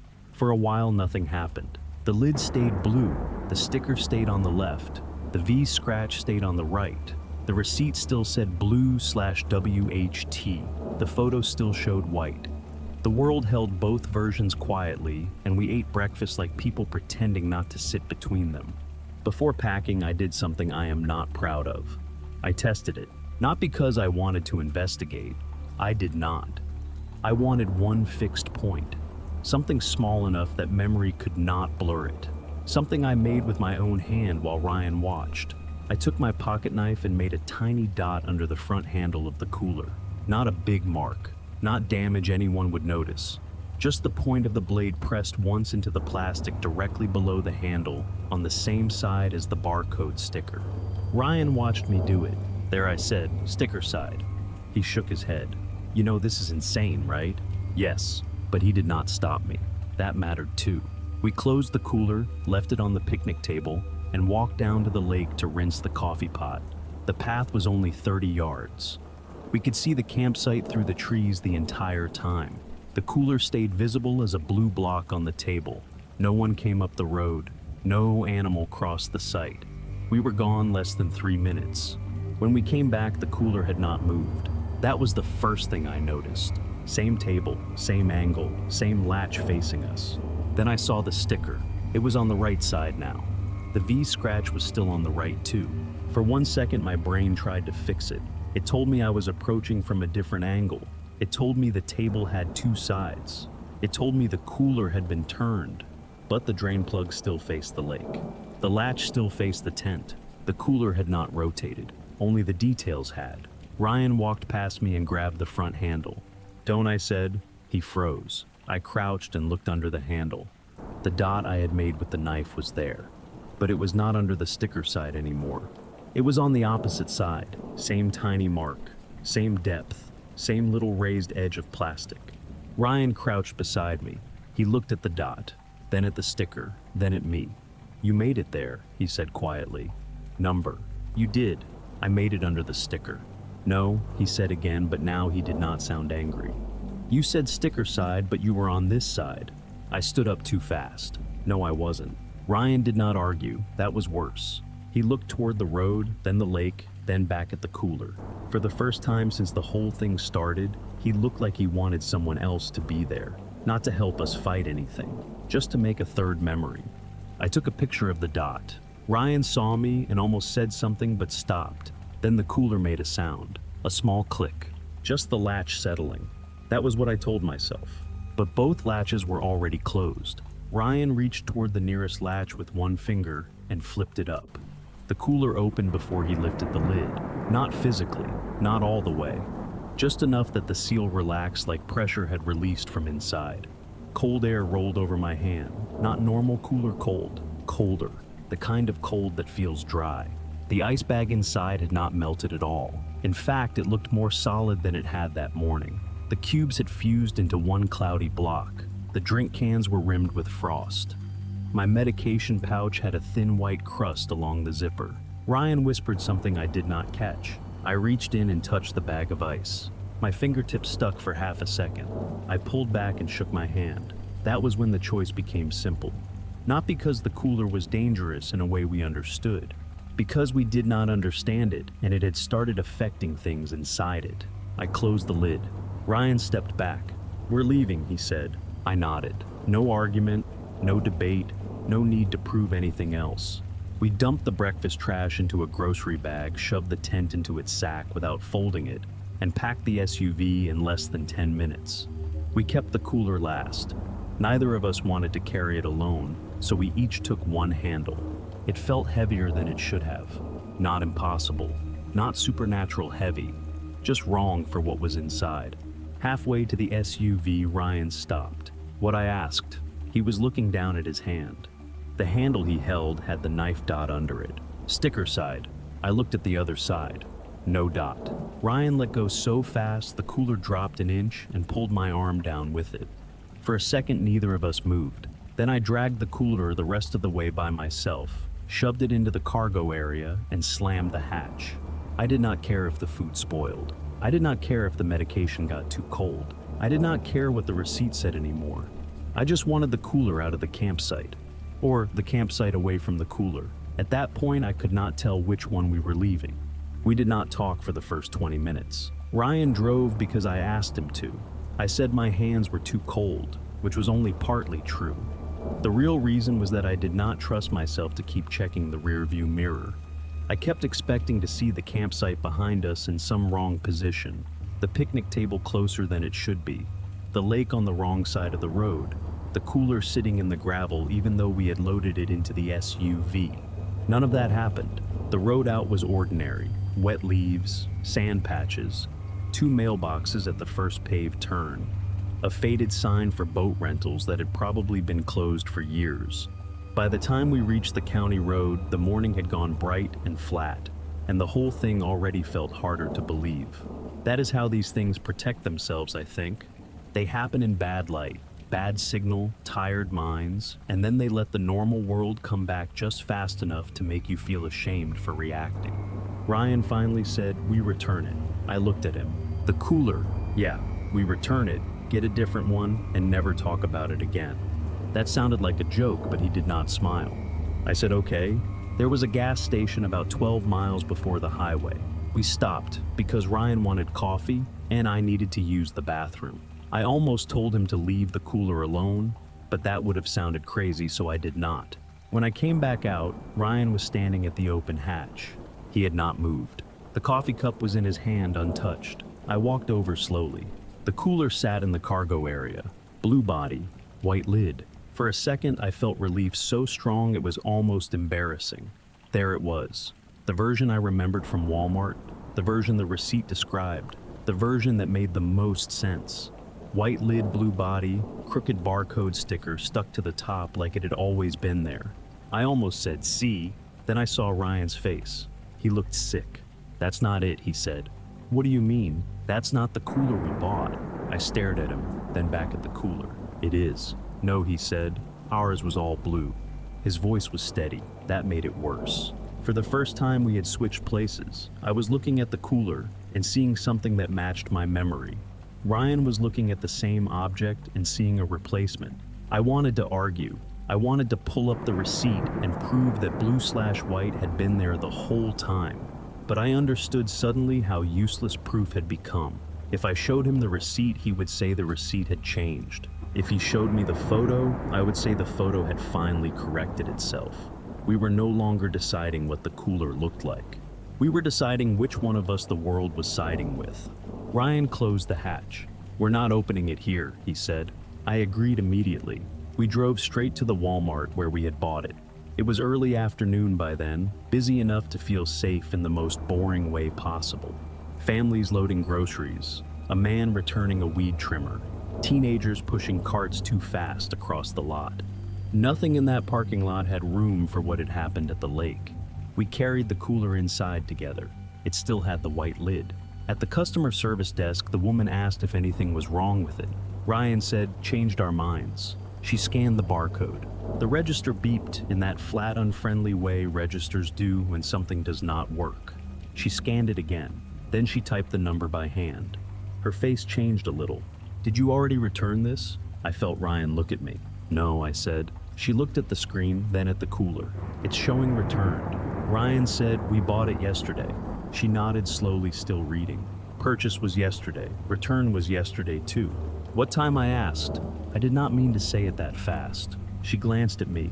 "Looks like 5:38 p.m. That was before we reached the campsite. Before the first photo. Before Ryan pulled the cooler from the SUV and called it all blue. The woman kept reading. "Different store though." Ryan set his hands flat on the counter. "What store?" She named a Walmart I knew only because we had passed the exit sign for that town on the drive north. It was nowhere near where we stopped. It was more than 80 miles from the campsite. The woman turned the screen slightly away like she had realized she was giving too much information. "There's a note," she said. I did not ask. Ryan did. "What note?" She hesitated. Customer said lid didn't match. Neither of us spoke. The woman looked from Ryan to me, then down at the cooler. The lid was still white. "I can call a manager," she said. "No," Ryan said. He picked up the cooler. I did not stop him.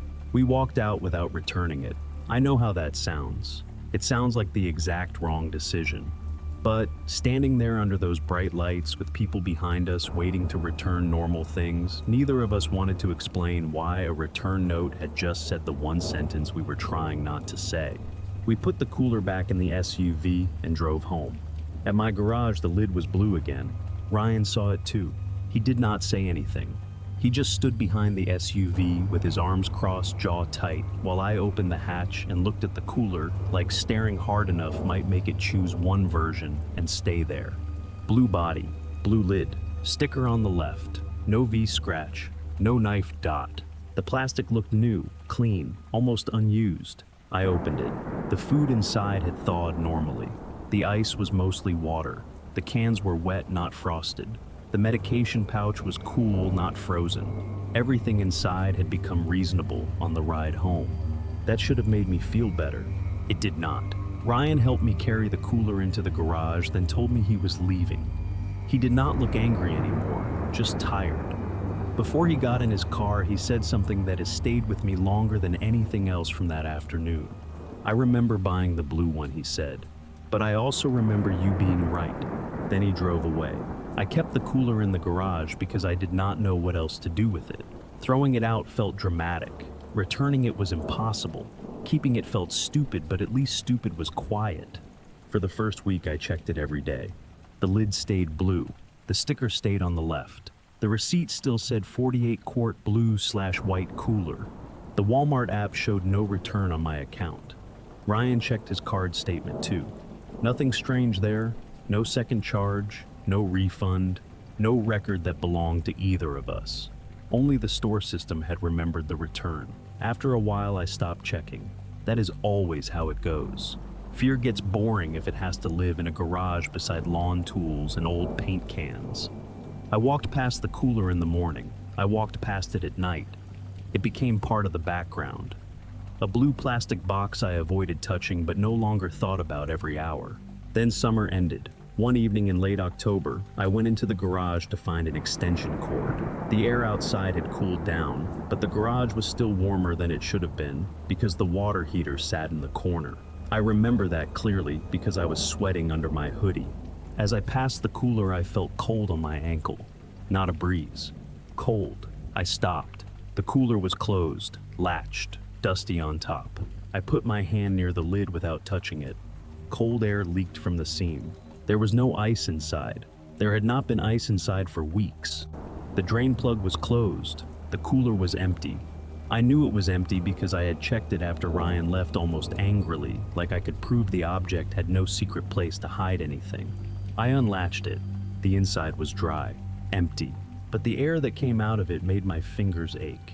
At the bottom of the cooler, there was a thin oval of frost, not covering the whole floor, just one clean oval near the drain plug. I almost closed it right away.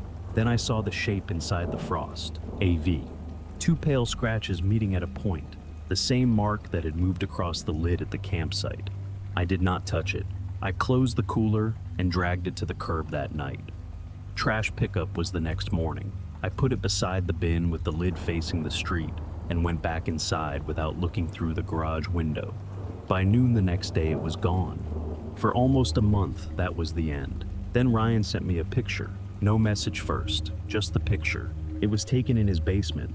The blue cooler sat under a shelf beside a stack of folded camping chairs. Blue body, white lid, barcode sticker on top. I called him immediately. He answered but did not say hello. "Where did you get that?" I asked. "I didn't," he said. His voice was flat. "It was here when I got home." I told him that was impossible. I had thrown it away. He said he knew. Then he said the part I still cannot make fit.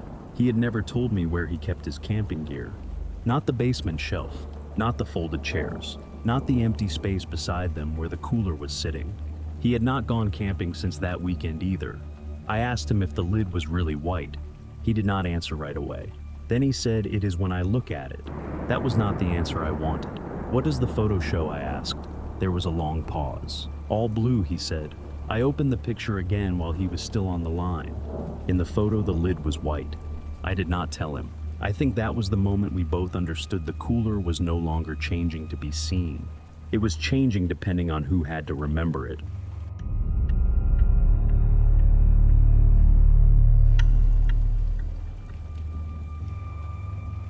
I know we left at 2:13 in the morning. That is not an estimate. It is not one of those memories that gets rounded off later because the exact number sounds better in a story. I remember the dashboard clock in Caleb's SUV. Green digits, 2:13 a.m. I remember staring at it from the passenger seat while Caleb backed out of the campsite without turning the radio on. There were 3 of us on that trip, me, Caleb, and Mia. We had gone into the Appalachian backwoods for one night to a group site near an old shelter off a marked trail. It was not a survival trip. We were not miles from help. The road in was rough but passable. The site had a bear box, a fire ring, and a wooden post with the site number half scraped off. The shelter was maybe a 10-minute walk uphill, far enough to feel remote, close enough that people signed the trail register and moved on. That was why none of us were nervous at first. We had the SUV. We had headlamps. The weather was clear. Caleb had camped that area before. Mia had the reservation screenshot on her phone. I remember all of that because I spent the whole drive home later trying to find the place where the memory could have split. The night itself did not start strange. We ate early. Caleb made coffee even though it was already dark. Mia complained that the fire ring smoked no matter where she sat. Around midnight, the woods went very still, but not in a dramatic way. No footsteps, no voices, no animals screaming from the trees. Just that deep, empty quiet that makes people lower their voices without knowing why. Then something changed in us. I do not know how else to say it. There was no event I can point to. Nobody saw a figure, nobody found a note, nobody heard their name called. But sometime after 1:30, all three of us stopped acting like we were staying until morning. Caleb stood up and started folding his chair. Mia put her sleeping pad back into its sack without speaking. I remember asking, "Are we really doing this?" And Caleb said, "Yeah, now." That was all. We packed badly. Not in panic exactly, but with the kind of quiet speed people use when they do not want to admit they are leaving because they are scared. We left the fire ring steaming under half a bottle of water. Mia forgot one of her gloves on the picnic table. I zipped my duffel only halfway and carried it under one arm. At 2:13 a.m. we were in the SUV. Caleb was driving. I was in the passenger seat. Mia sat behind him with her arms folded tight against her chest. Nobody played music. Nobody asked where the nearest gas station was. Nobody made the usual jokes people make after they have scared themselves for no good reason. We drove out with the windows fogging at the corners and the gravel popping under the tires. That is my memory. That is the version I have never been able to shake. The problem started the next morning at a diner off the highway. It was one of those small places with deer photos on the wall and a handwritten sign near the register asking people not to seat themselves. We had slept in a motel for maybe 3 hours after getting out of the forest. None of us looked good. Caleb had dirt on one sleeve. Mia's hair was still twisted into the same loose knot from the campsite. I remember feeling embarrassed by how normal the waitress was. She asked if we wanted coffee, and all three of us said yes too fast. For a few minutes, nobody talked about the campsite. Then Caleb rubbed his eyes and said, "I'm glad we waited until daylight." I thought I had misheard him. "What?" He picked up his coffee. "To leave," he said. That road would have been awful at 2 in the morning. I laughed once because I thought he was making a bad joke. He did not laugh back. Mia looked up from her menu. "We did wait," she said. I stared at her. "No, we didn't." Caleb frowned. "Yes, we did." I looked between them, waiting for one of them to break, waiting for that little smile people get when a joke is going too long. But Caleb only looked confused, and Mia looked tired in the ordinary way people look tired after camping. I said we left at 2:13. Neither of them answered right away. That silence was the first thing that scared me in daylight. Caleb set his coffee down carefully. "No," he said. "We talked about leaving. You said not to drive out half awake." Mia nodded. "You were the one who wanted to wait." I felt heat rise in my face, not from fear yet, but from the sudden embarrassment of being the only person at a table remembering something wrong. "I was in the passenger seat," I said. "You were driving." Caleb shook his head. "I drove in the morning." "You drove at night." "No, I didn't." Mia put her menu down. "You had the keys," she said to me. "You were standing by the SUV. Then you said we should wait for light." I remember because I was relieved. That was not possible. I could still feel the seatbelt across my chest. I could still see Caleb's hands on the steering wheel. I could still hear the gravel is under the tires and the heater blowing weak air at my feet. But they were not acting like people lying. That was what made it worse. Caleb was not defensive. Mia was not smug. They both looked like they were trying to be patient with someone who had mixed up a dream with a real conversation. I pulled out my phone. My hands were steady then. I remember that too. I was not panicking. I was annoyed. I thought I had proof, and proof still meant something to me that morning. The photo was in my camera roll. 2:13 a.m. I had taken it from the passenger seat, pointing down at the dashboard and through the windshield. The clock was visible. So was the dark gravel road ahead, pale in the headlights. The image was blurry but not useless. It showed we were in the SUV at 2:13. I turned the phone toward them. Caleb leaned in. Mia did too. For a second, neither of them spoke. Then Caleb said, "That doesn't mean we left." I looked at him. What else would it mean? "We sat in the car for a while," he said. "You remember that, right?" I did not. Mia said, "You wanted to warm up." Caleb turned the engine on. That sentence landed wrong inside me. Not because it sounded impossible, because it sounded close to something. A small piece of memory moved somewhere in the back of my mind. The heater, the fog on the windshield, Mia sitting behind Caleb with her arms folded. Maybe we had sat there. Maybe we had started the engine before leaving. Maybe my brain had taken that piece and stretched it into the whole drive out. I hated that the explanation had shape. I took the phone back and zoomed into the windshield. The photo showed road, or maybe it showed the edge of the campsite. It was too dark to tell. There was gravel, headlights, a strip of trees ahead. No sign, no gate, no mile marker, nothing that proved we were moving away. The waitress came by with coffee refills and asked if everything was okay. Caleb said yes. Mia said yes. I almost said yes too. Instead, I kept staring at the photo, waiting for it to become clearer because I needed the image to remember with me. It did not. It just sat there on the screen. 2:13 a.m., dark road, 3 people who did not agree on whether they had left. Caleb was the first one to explain his version. He did it slowly, like he was worried that if he said it too fast, I would think he was making it up. That bothered me more than if he had just argued. People who lie usually push too hard. Caleb did not push. He looked tired, confused, and a little embarrassed for me. He said we had packed some of the gear around too. That part matched. He said Mia had wanted to leave because she could not sleep and because the campsite felt wrong. That part also matched. Then he said I was the one who stopped it. According to him, I had been standing beside the driver's door with the keys in my hand. I had looked down the road for a long time. Then I had said very calmly that driving out half awake on loose gravel was a good way to end up in a ditch. That did not sound like something I would say in fear. It sounded like something I would say if I were trying to sound reasonable. Maybe that was why I hated it. Caleb remembered turning the SUV on for heat. He remembered all 3 of us sitting inside for 10 or 15 minutes. He remembered the windshield fogging and me taking a picture of the dashboard because I said, if we leave in the morning, I want to remember how stupid this almost was. I had no memory of saying that. None. He remembered me laughing afterward. Not a big laugh.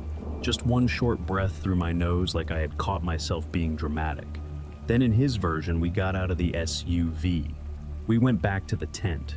Nobody slept much, but we stayed until the first gray light came through the trees. I asked him what happened before we packed. Caleb looked down at his coffee.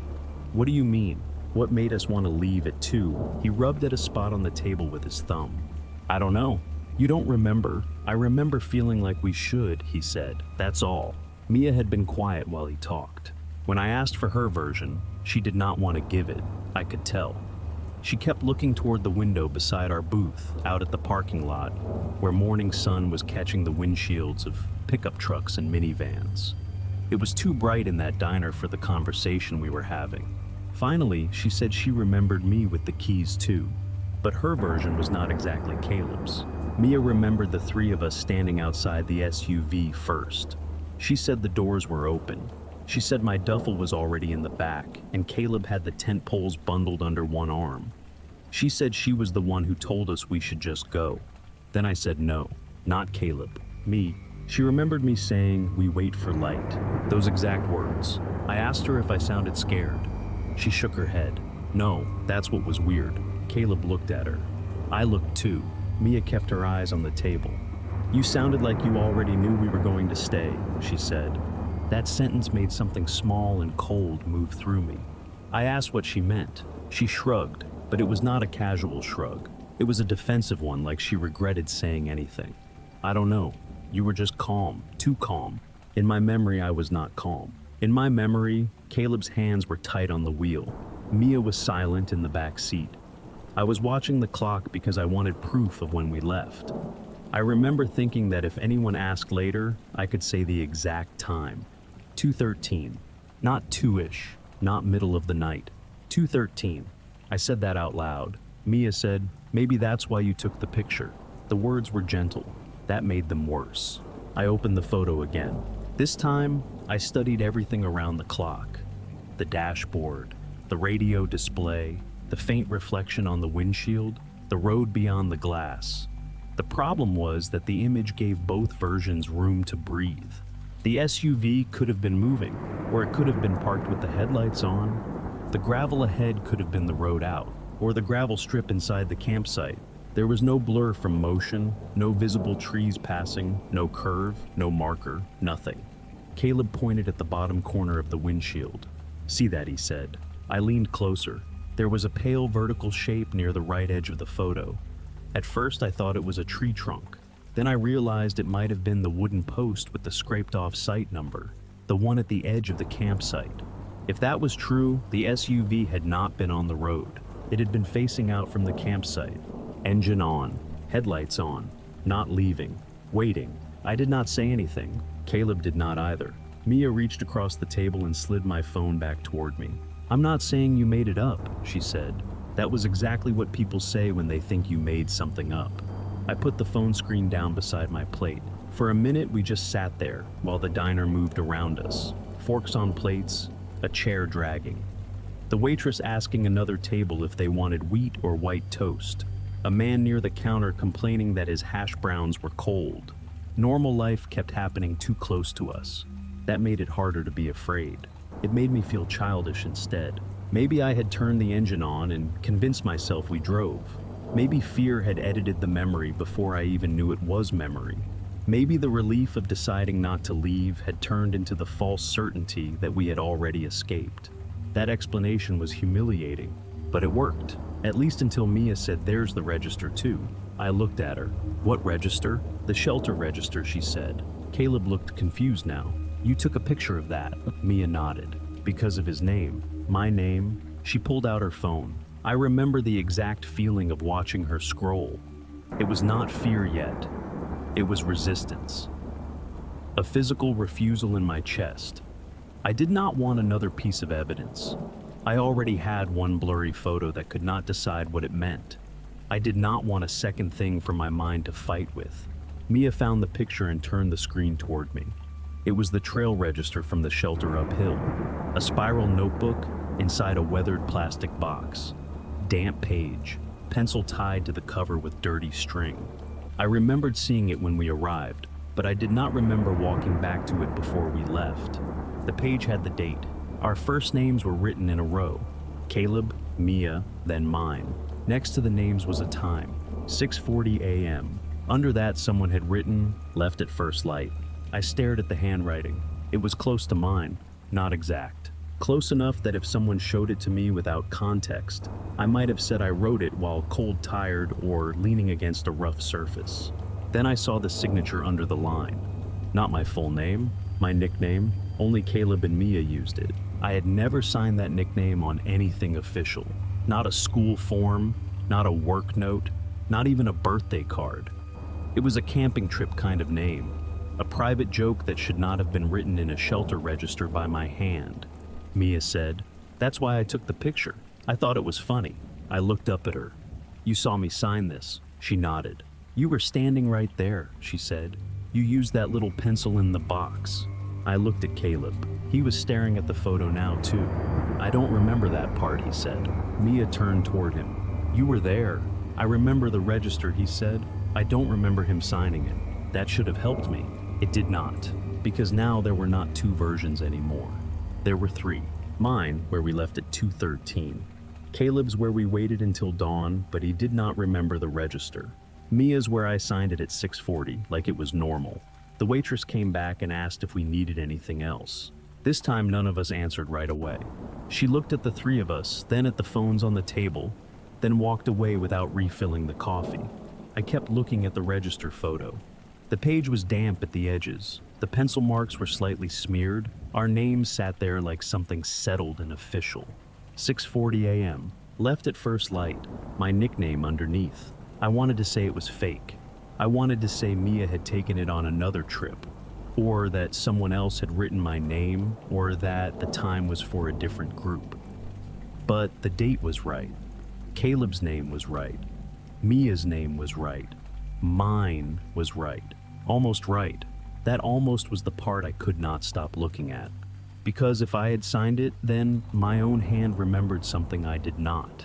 And if I had not signed it, then something else had known what my friends called me. I did not argue with Mia in the diner. That surprises people when I tell them. They expect me to say I demanded the original photo checked, the metadata, accused her of editing it, all of that. I did not. I was too busy trying to stay calm in public. Also, some part of me already knew she had not made it up. Mia was many things, but she was not cruel. She would not fake something like that while Caleb sat across from her, looking almost as lost as I felt. She kept glancing between me and the screen, like she wanted the picture to explain itself before I had to ask another question. I asked her to send it to me. She did. The photo arrived while we were still sitting there. I watched the little image appear in my messages, and for a second I felt better. That sounds strange, but having it on my phone made it feel less like her evidence and more like something I could inspect privately, something I could control. I opened it. Same register, same damp page, same 3 names. Caleb. Mia. Mine. 6:40 a.m. Left at first light. My nickname underneath. It looked even worse on my screen. Clearer, more stable. The kind of image you wish were blurry because blur gives you somewhere to hide. I zoomed in on the handwriting. The first line looked like mine if I had written it with cold fingers. The letters leaned a little too far right. The spacing was uneven. The L in left had that same lazy loop I make when I am not paying attention. But the nickname was different. Smaller, lower, neater, like it had been added after the rest of the line. I asked Mia if she remembered me writing the nickname. She nodded, but slower this time. I think so. You think so? I remember you signing, she said. I remember laughing because you used that name. That's not what I asked. She looked hurt. I don't know. It was morning. I was tired. Caleb pushed his plate away. I don't remember him signing anything. Mia turned to him. You were standing right there. I remember walking to the shelter, he said. I remember the register box. I remember saying we should head out. I don't remember him writing in it. Then who wrote it? Caleb did not answer. That was when I realized we were not just disagreeing with my memory anymore. Caleb and Mia had started disagreeing with each other. Not enough to make a scene. Enough to make the table feel smaller. I paid for breakfast because I needed something ordinary to do with my hands. Nobody argued. We walked out to the parking lot under a sky so bright and clear it felt insulting. Caleb opened the SUV. Mia got into the back. I stood by the passenger door and looked at the seat where I remembered sitting at 213. There was nothing there, of course. No proof pressed into the fabric. No version of me waiting to be defended. On the drive back, I kept checking my phone. I was not looking for new messages. I was looking at the register photo, then the dashboard photo, then the register photo again. They did not cancel each other out. That was the problem. They both looked real. At one point, Caleb said, "You're making yourself worse." He was right. I put the phone away for almost 10 minutes. Then I took it back out and checked something else. Battery usage. I do not know why I thought of it. Maybe because my brain wanted a record that did not care what any of us remembered. Phones keep ugly little logs of things people forget. Screen time, charging time, app use, the kind of boring data that should not have a personality. My phone battery graph showed a charge starting at 3:02 a.m. Not a small bump from a cable loose in the port, a steady charge. 28% to 43% over about half an hour. I stared at it until my eyes hurt. At 3:02 a.m. in my memory, we were driving out. At 3:02 a.m. in Caleb's version, we were back in the tent or trying to sleep. At 3:02 a.m. in Mia's version, we had decided to wait for light. None of those versions explained my phone charging. The cable had been in my duffel.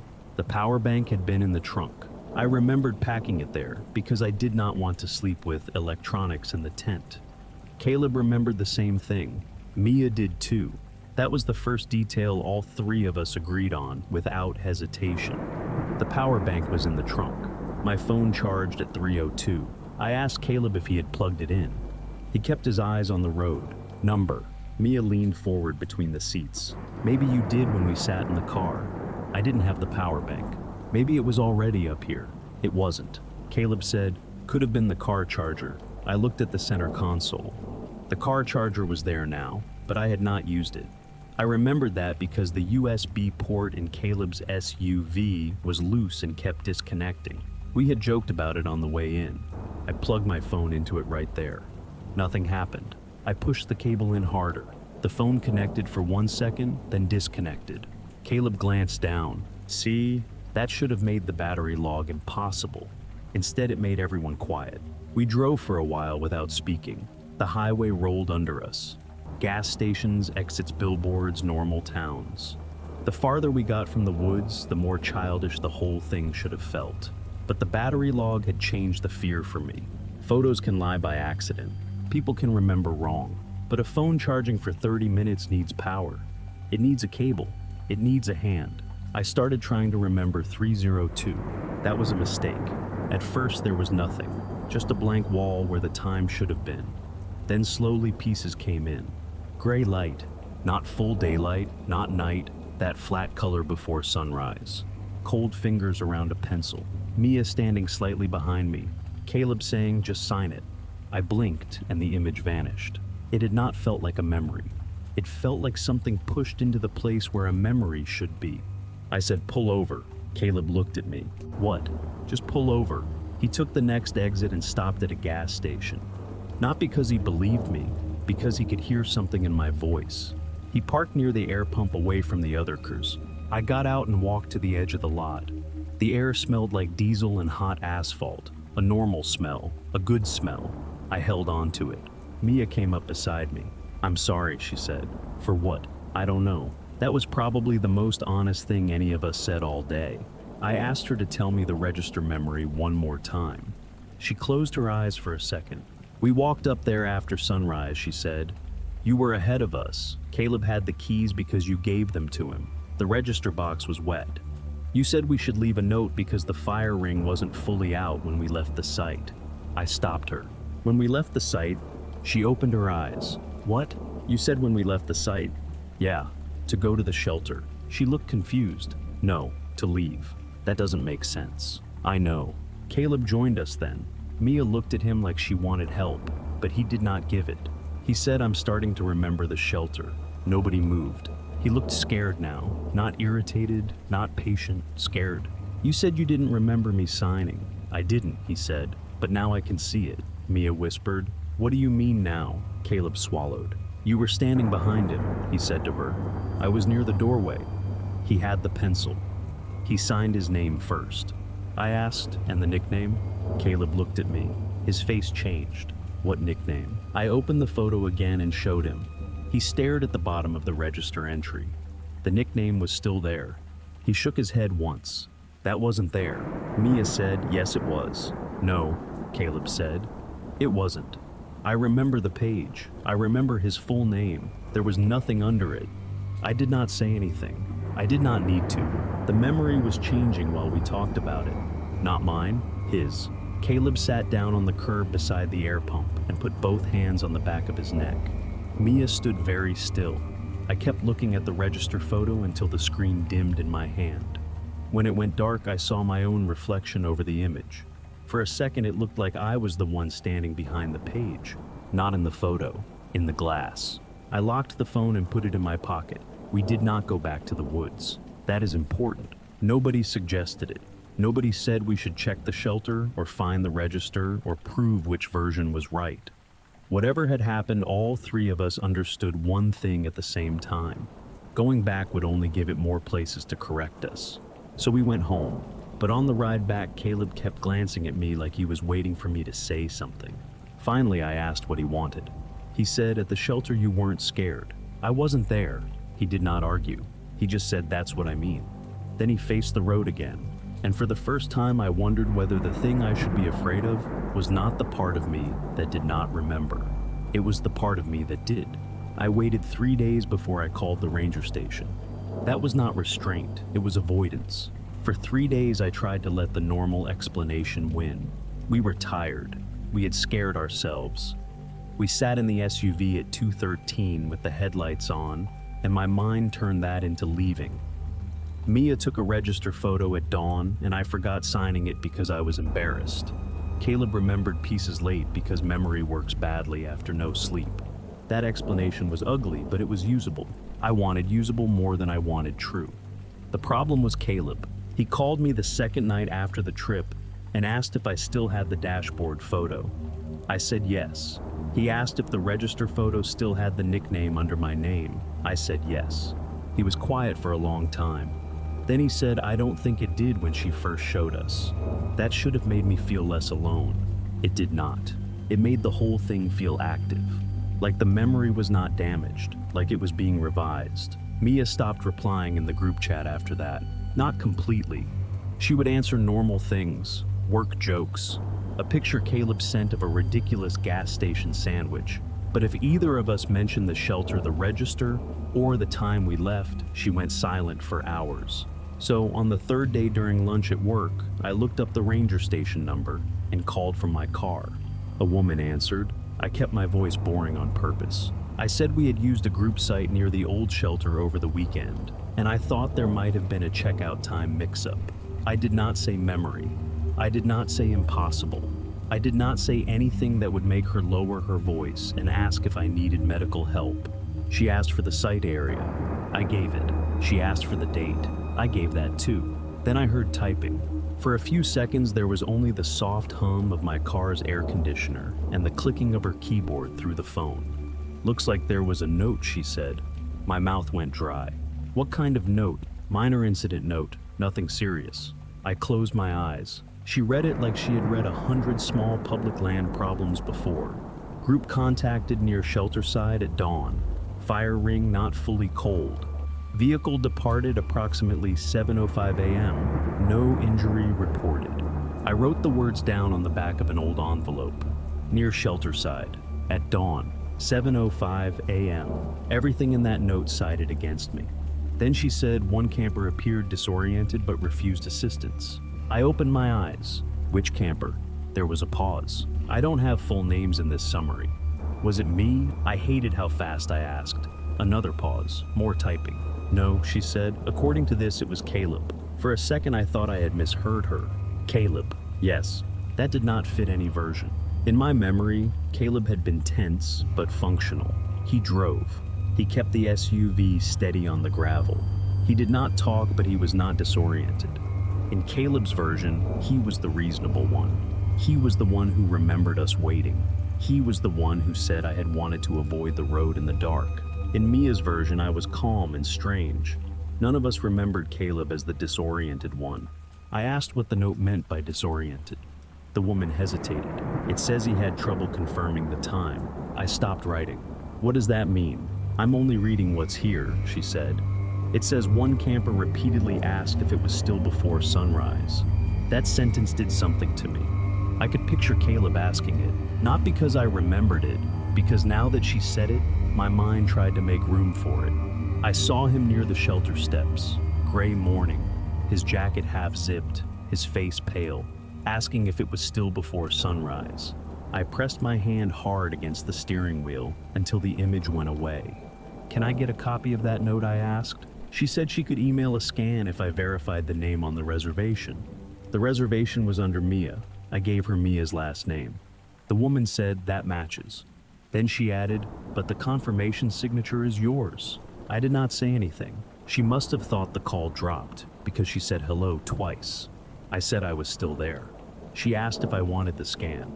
I said yes. The email came 10 minutes later. I did not open it right away. I sat in my car in the office parking lot with my phone in my hand and watched people walk past carrying salads, laptops, plastic cups of iced coffee. Nobody looked at me. Nobody knew that a normal PDF attachment had just become something I was afraid to touch. Finally, I opened it. The scan was grainy but readable.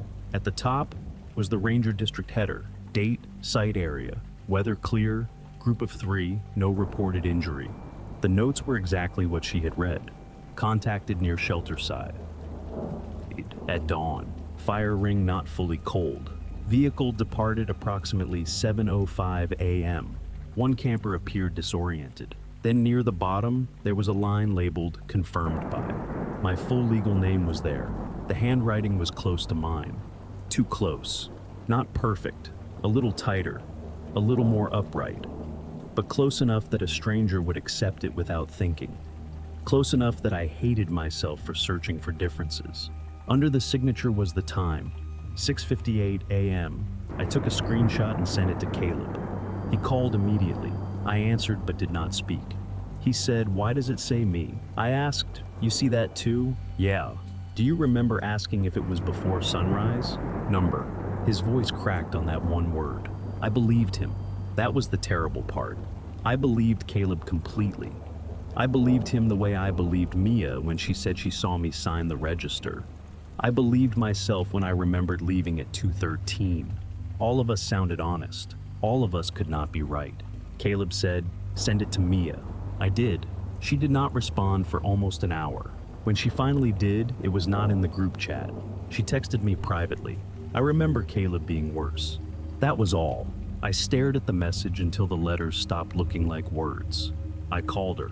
She did not answer. I called again. This time she picked up, but she did not say hello. I asked what she meant. Mia breathed through the phone for a few seconds. "I remember him asking about the sunrise," she said. "You didn't remember that at the diner." "I know. When did you remember?" She did not answer. "Mia, after you sent the note." I sat back in the driver's seat. The office building in front of me looked too bright, too flat, reflected sky in all the windows. She said, "I can see it now." Caleb by the shelter. He kept asking if we had time. I told him yes. "You signed the paper." "What paper?" "The ranger note." I closed my eyes. "We were at the ranger station." "No," she said quickly. "No, not the station." "Then where?" "I don't know."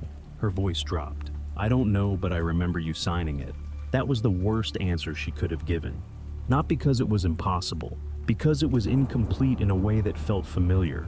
The same way my mind had produced the pencil, the gray light Caleb saying, "Just sign it." A piece without a scene, a detail without a place to live. I asked her to describe where I signed. She tried. She said there was a clipboard. Maybe. She said someone handed it to me. Maybe. She said Caleb was sitting down. Maybe. Every sentence became less certain as she spoke like the memory was forming under pressure and falling apart at the edges. Finally, she said, "I don't want to talk about this anymore." I said, "Okay." She hung up. That night, Caleb came to my apartment. He brought printed copies of everything: the dashboard photo, the register photo, the ranger note. He had circled times and underlined words like we were preparing for a court case no one would ever hear. 2:13 a.m., 6:40 a.m., 6:58 a.m., 7:05 a.m. The times did not create a timeline. They created a trap. Caleb spread the papers on my kitchen table and stood over them with both hands on the chair back. "If the note is right," he said, "we were near the shelter at dawn." I nodded. "If the register is right, you signed at 6:40. I nodded again. "If the ranger note is right, you confirmed at 6:58. "Yes." And I was disoriented. "That's what it says." He looked at the papers. "I remember you being the one who was off." I looked at him. "At the diner, you said I was reasonable." "I know." The room became very quiet. He kept staring at the note. "I remember both now," he said. I did not ask him to explain because I understood exactly what he meant. That was the part nobody prepares you for. Contradictory memories do not always erase each other. Sometimes they sit side by side, both detailed, both emotional, both wearing the same face of truth. Caleb remembered me being reasonable. Caleb remembered me being off. Caleb remembered himself being fine. Caleb remembered asking if it was still before sunrise. All of it had weight. None of it had priority. He sat down. "What if this is how it happens?" he said. "What?" He tapped the ranger note. "What if the paper changes first and then we catch up?" I wanted to tell him that was insane. I could not, because it was the first explanation that fit the direction of everything. Mia's register photo had appeared. Then Caleb started remembering the shelter. The ranger note said Caleb was disoriented. Then Mia remembered him asking about sunrise. Evidence first, memory after. Like reality did not need us to believe it right away. It only needed us to keep looking. I turned the ranger note over. I did not want to see my signature anymore. On the back of the paper, Caleb had written a question in pen. "When did we leave?" I pointed to it. "You wrote that?" He looked at the back of the page. His face went pale. "Number." It was his handwriting. No doubt about it. Blocky heavy, all caps, the way he wrote labels on gear bins and coolers. He took the paper from me and held it like it might be wet. I didn't write that. I believed him. That was becoming the problem. I believed everyone. Verbindbundens. And every time I believed someone, the night got less possible. Caleb slept on my couch that night. Neither of us called it that at first. He said he was too tired to drive. I said the weather might turn. Both of those things were technically true, and both of us knew they were not the reason. We left the papers on the kitchen table. That was a mistake. I woke up at 3:17 in the morning to the sound of Caleb moving around. Not walking, just shifting like someone sitting forward too fast. The apartment was dark except for the light over the stove, and for a few seconds I did not remember why he was there. Then I saw him at the table. He was staring down at the Ranger note. I said his name. He did not answer. I got up and walked over. The paper was still turned face down, showing the question on the back. When did we leave? Caleb had one finger pressed under the words. His breathing was shallow. There's more, he said. I looked. Under the question in smaller letters, someone had written, "Ask him." The handwriting was not Caleb's. It was not mine. It was not Mia's either, at least not the Mia I knew. Too narrow, too controlled. Like each letter had been placed instead of written. I stepped back from the table. Caleb looked at me. Who is him? I did not answer because my first thought was too stupid to say out loud. Me. Not because I knew anything, because every record so far seemed to treat me like I had known something before the rest of me did. I folded the Ranger note and put it inside a kitchen drawer under the silverware tray. That was childish, but I needed it out of sight. Caleb did not argue. He lay back down on the couch and pulled the blanket over himself like a sick kid. Neither of us slept after that. By morning, Mia had sent a message to the group chat. I'm done talking about it. That was all. Caleb stared at it for a long time, then typed okay. I did not type anything. For a few days, we obeyed her. We did not talk about the campsite. We did not compare photos. We did not ask each other what we remembered. Caleb went back to work. I went back to work. Mia kept sending normal messages in the group chat like nothing had happened. A picture of her dog, a complaint about her downstairs neighbor, a link to an article about trail closures. Normal things. Too normal. Then the ranger station emailed again. The subject line was simple, updated scan. The message said the first attachment had been low quality and that they were sending a clearer copy for my records. No apology. No explanation beyond that. Just a cleaner PDF of the same incident note. I almost deleted it. Instead, I opened it in my parked car after work, because apparently I had learned nothing. The scan was clearer. That was the first problem. I could see the paper fibers, the pressure marks in the handwriting, the Ranger District stamp, the little boxes along the side where someone had checked no injury and no evacuation needed. At the bottom was my full legal name. Still there, still close to my handwriting. Under it was the nickname, smaller, neater, like a correction. I stopped breathing for a second. The nickname had not been on the Ranger note before. It had been on Mia's register photo, not the Ranger note. I knew that. Caleb knew that. We had sat at my kitchen table with those papers spread out under the light, and the Ranger note had only my full name at the bottom. Now it had both. Full name, nickname. I called Caleb. He answered on the first ring. Open your email, I said. I got it. You saw, yeah. Was that there before? He did not answer. Caleb. No, he said. Then after a pause he said, but I remember it now. I closed my eyes. What do you remember? You signing your full name, he said. Then the ranger or whoever it was asking if that was what people called you. And you said no. You said only friends called you the other one. That sentence made my stomach turn. Where did this happen? I don't know. His voice was shaking now. I can see your hand on the paper. I can see the pen. I can see Mia standing near the door, but I can't see the room. There it was again. A detail without a place. A memory with no walls. I told him not to look at the scan anymore. He laughed once without humor. Too late. After we hung up, I called Mia. She did not answer. I texted her a screenshot of the bottom of the Ranger note and asked one question. Was this there before? She replied 20 minutes later. Yes. I typed back too fast. No, it wasn't.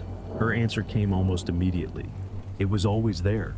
I stared at those words until they stopped feeling like hers. Then she sent another message. You're scaring Caleb. That made me angry in a way I was not ready for. Not because she was wrong. Caleb was scared. We all were. but the sentence sounded like it belonged to the newer version of things, the one where I was the problem because I kept remembering too early. I opened Mia's register photo again, the original one she had sent in the diner. I knew what it showed: damp page, 3 names, time, left at first light, my nickname under my name. But when I opened it, the photo had changed. Not dramatically. That almost made it worse. The page looked the same damp edges, same pencil tied to the cover, same date, same names. Now under the nickname there was a short dash. A mark so small I might have ignored it if I had not been studying every inch of that page for days. I zoomed in. It was not a dash. It was the start of another line. Only 2 letters were visible. He.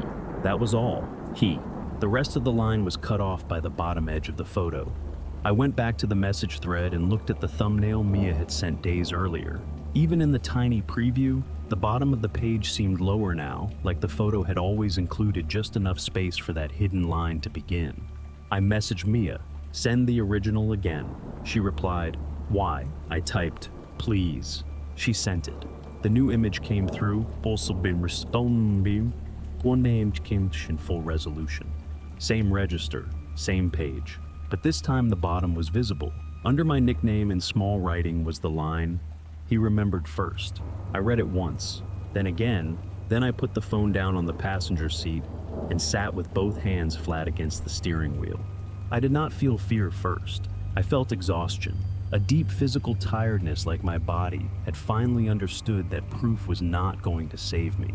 Every time we asked for the original learned the newer version. Every time we checked, the thing we checked became more certain than we were. I called Mia again. This time she picked up. Before I could speak, she said, "I don't know who wrote that."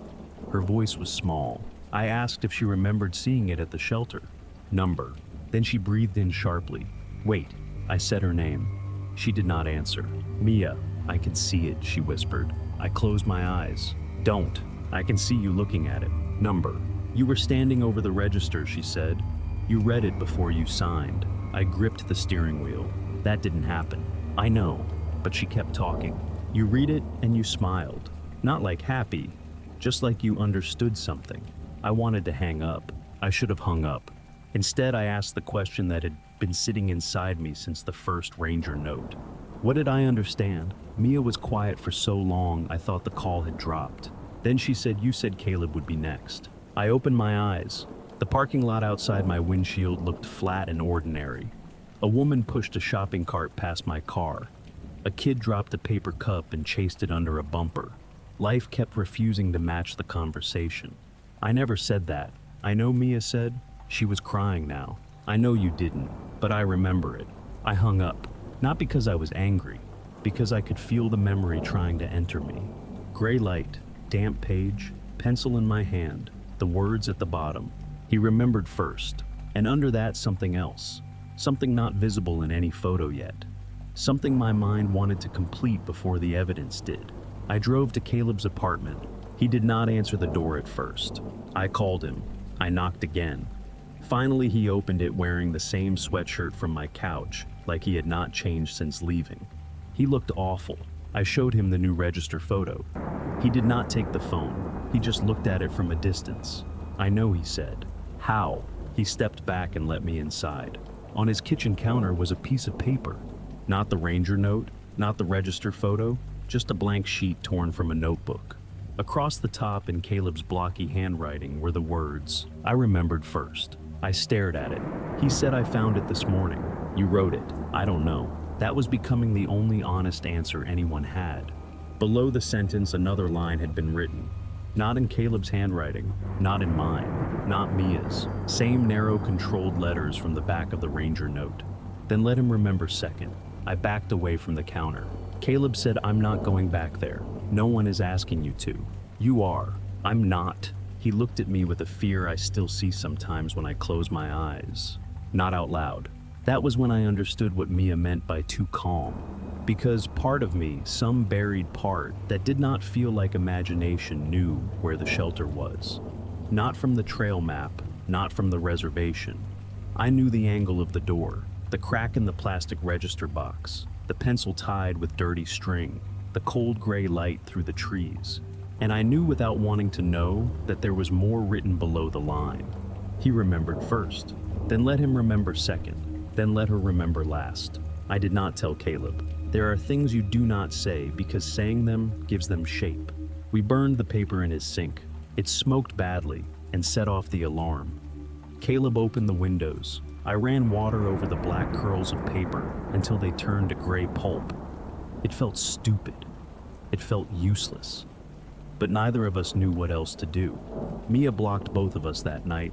I do not blame her. For a while, that was the end of the group. Not officially. We did not have a fight. There was no big final conversation. We just stopped creating chances for the story to update itself. Caleb stopped mentioning camping. Mia stopped posting trail photos.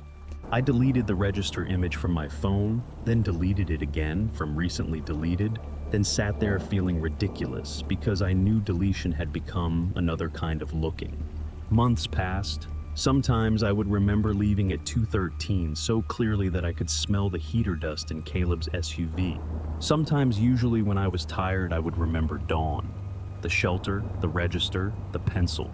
I hated those mornings because the dawn memory did not feel fake anymore. It felt like a bruise that had finally surfaced. The last thing came almost a year later. It was an envelope from the Ranger District. No warning, no email first. Just a paper envelope in my mailbox with my name and address typed on a white label. Inside was a photocopy. No letter, no explanation. Just one page from the shelter register. It was the same page Mia had photographed. Date, Caleb. Mia, my name. 6:40 a.m. Left at first light, my nickname. Under it, the full line. He remembered first. Below that, then let him remember second. Below that, then let her remember last. And below that, in handwriting that looked exactly like mine, I remember now. I sat on the floor beside the mailbox for a long time. People walked around me. Someone asked if I was okay. I said yes because that was the only answer that would make them leave. When I finally stood up, I folded the photocopy once and put it in my jacket pocket. I do not know why. Maybe because throwing things away had not helped. Maybe because part of me already knew the page did not need the paper anymore. I called Caleb. The number was disconnected. I called Mia, straight to voicemail. Then I checked my messages. The group chat was still there, buried under months of silence. The last message used to be from Mia. I'm done talking about it. Now there was a newer one, sent at 2:13 a.m. From me. I do not remember sending it. It said, "Wait for light." Under it, Caleb had replied, "I remember." Mia had replied after him, "I do too." The timestamps were all from the same night we left, or did not leave. I scrolled up. The old diner texts were gone. The camping jokes were gone. The photo Mia had sent was gone. The chat now looked like we had talked about the register that night before dawn while still inside the woods. I closed the app. I have not opened that chat since. I still know what I remember. That is the part I hold on to even though it gets harder every year. We left at 2:13 in the morning. Caleb drove. Mia sat behind him. I watched the clock because I knew we would need the time later. But sometimes just before sleep another version comes in quietly. Gray light, a wet register page, a pencil in my hand. Caleb near the doorway asking if it was still before sunrise. Mia behind me whispering that we should not write anything else. And me calm enough to scare them both, signing my name like I had been asked to confirm something I already knew. The worst part is not that I remember both. The worst part is that the dawn version is getting clearer. And the 2:13 version now feels like something I am trying to keep alive by repeating it. So I repeat it. We left at 2:13. We left at 2:13. We left at 2:13. Because if I ever stop saying it, I think dawn wins. Some places do not need to trap you. They only need to change one detail at a time. A name on a sign, a color on a lid, a time everyone else remembers differently. And if the new version stays long enough, people stop calling it wrong. They start calling it what happened.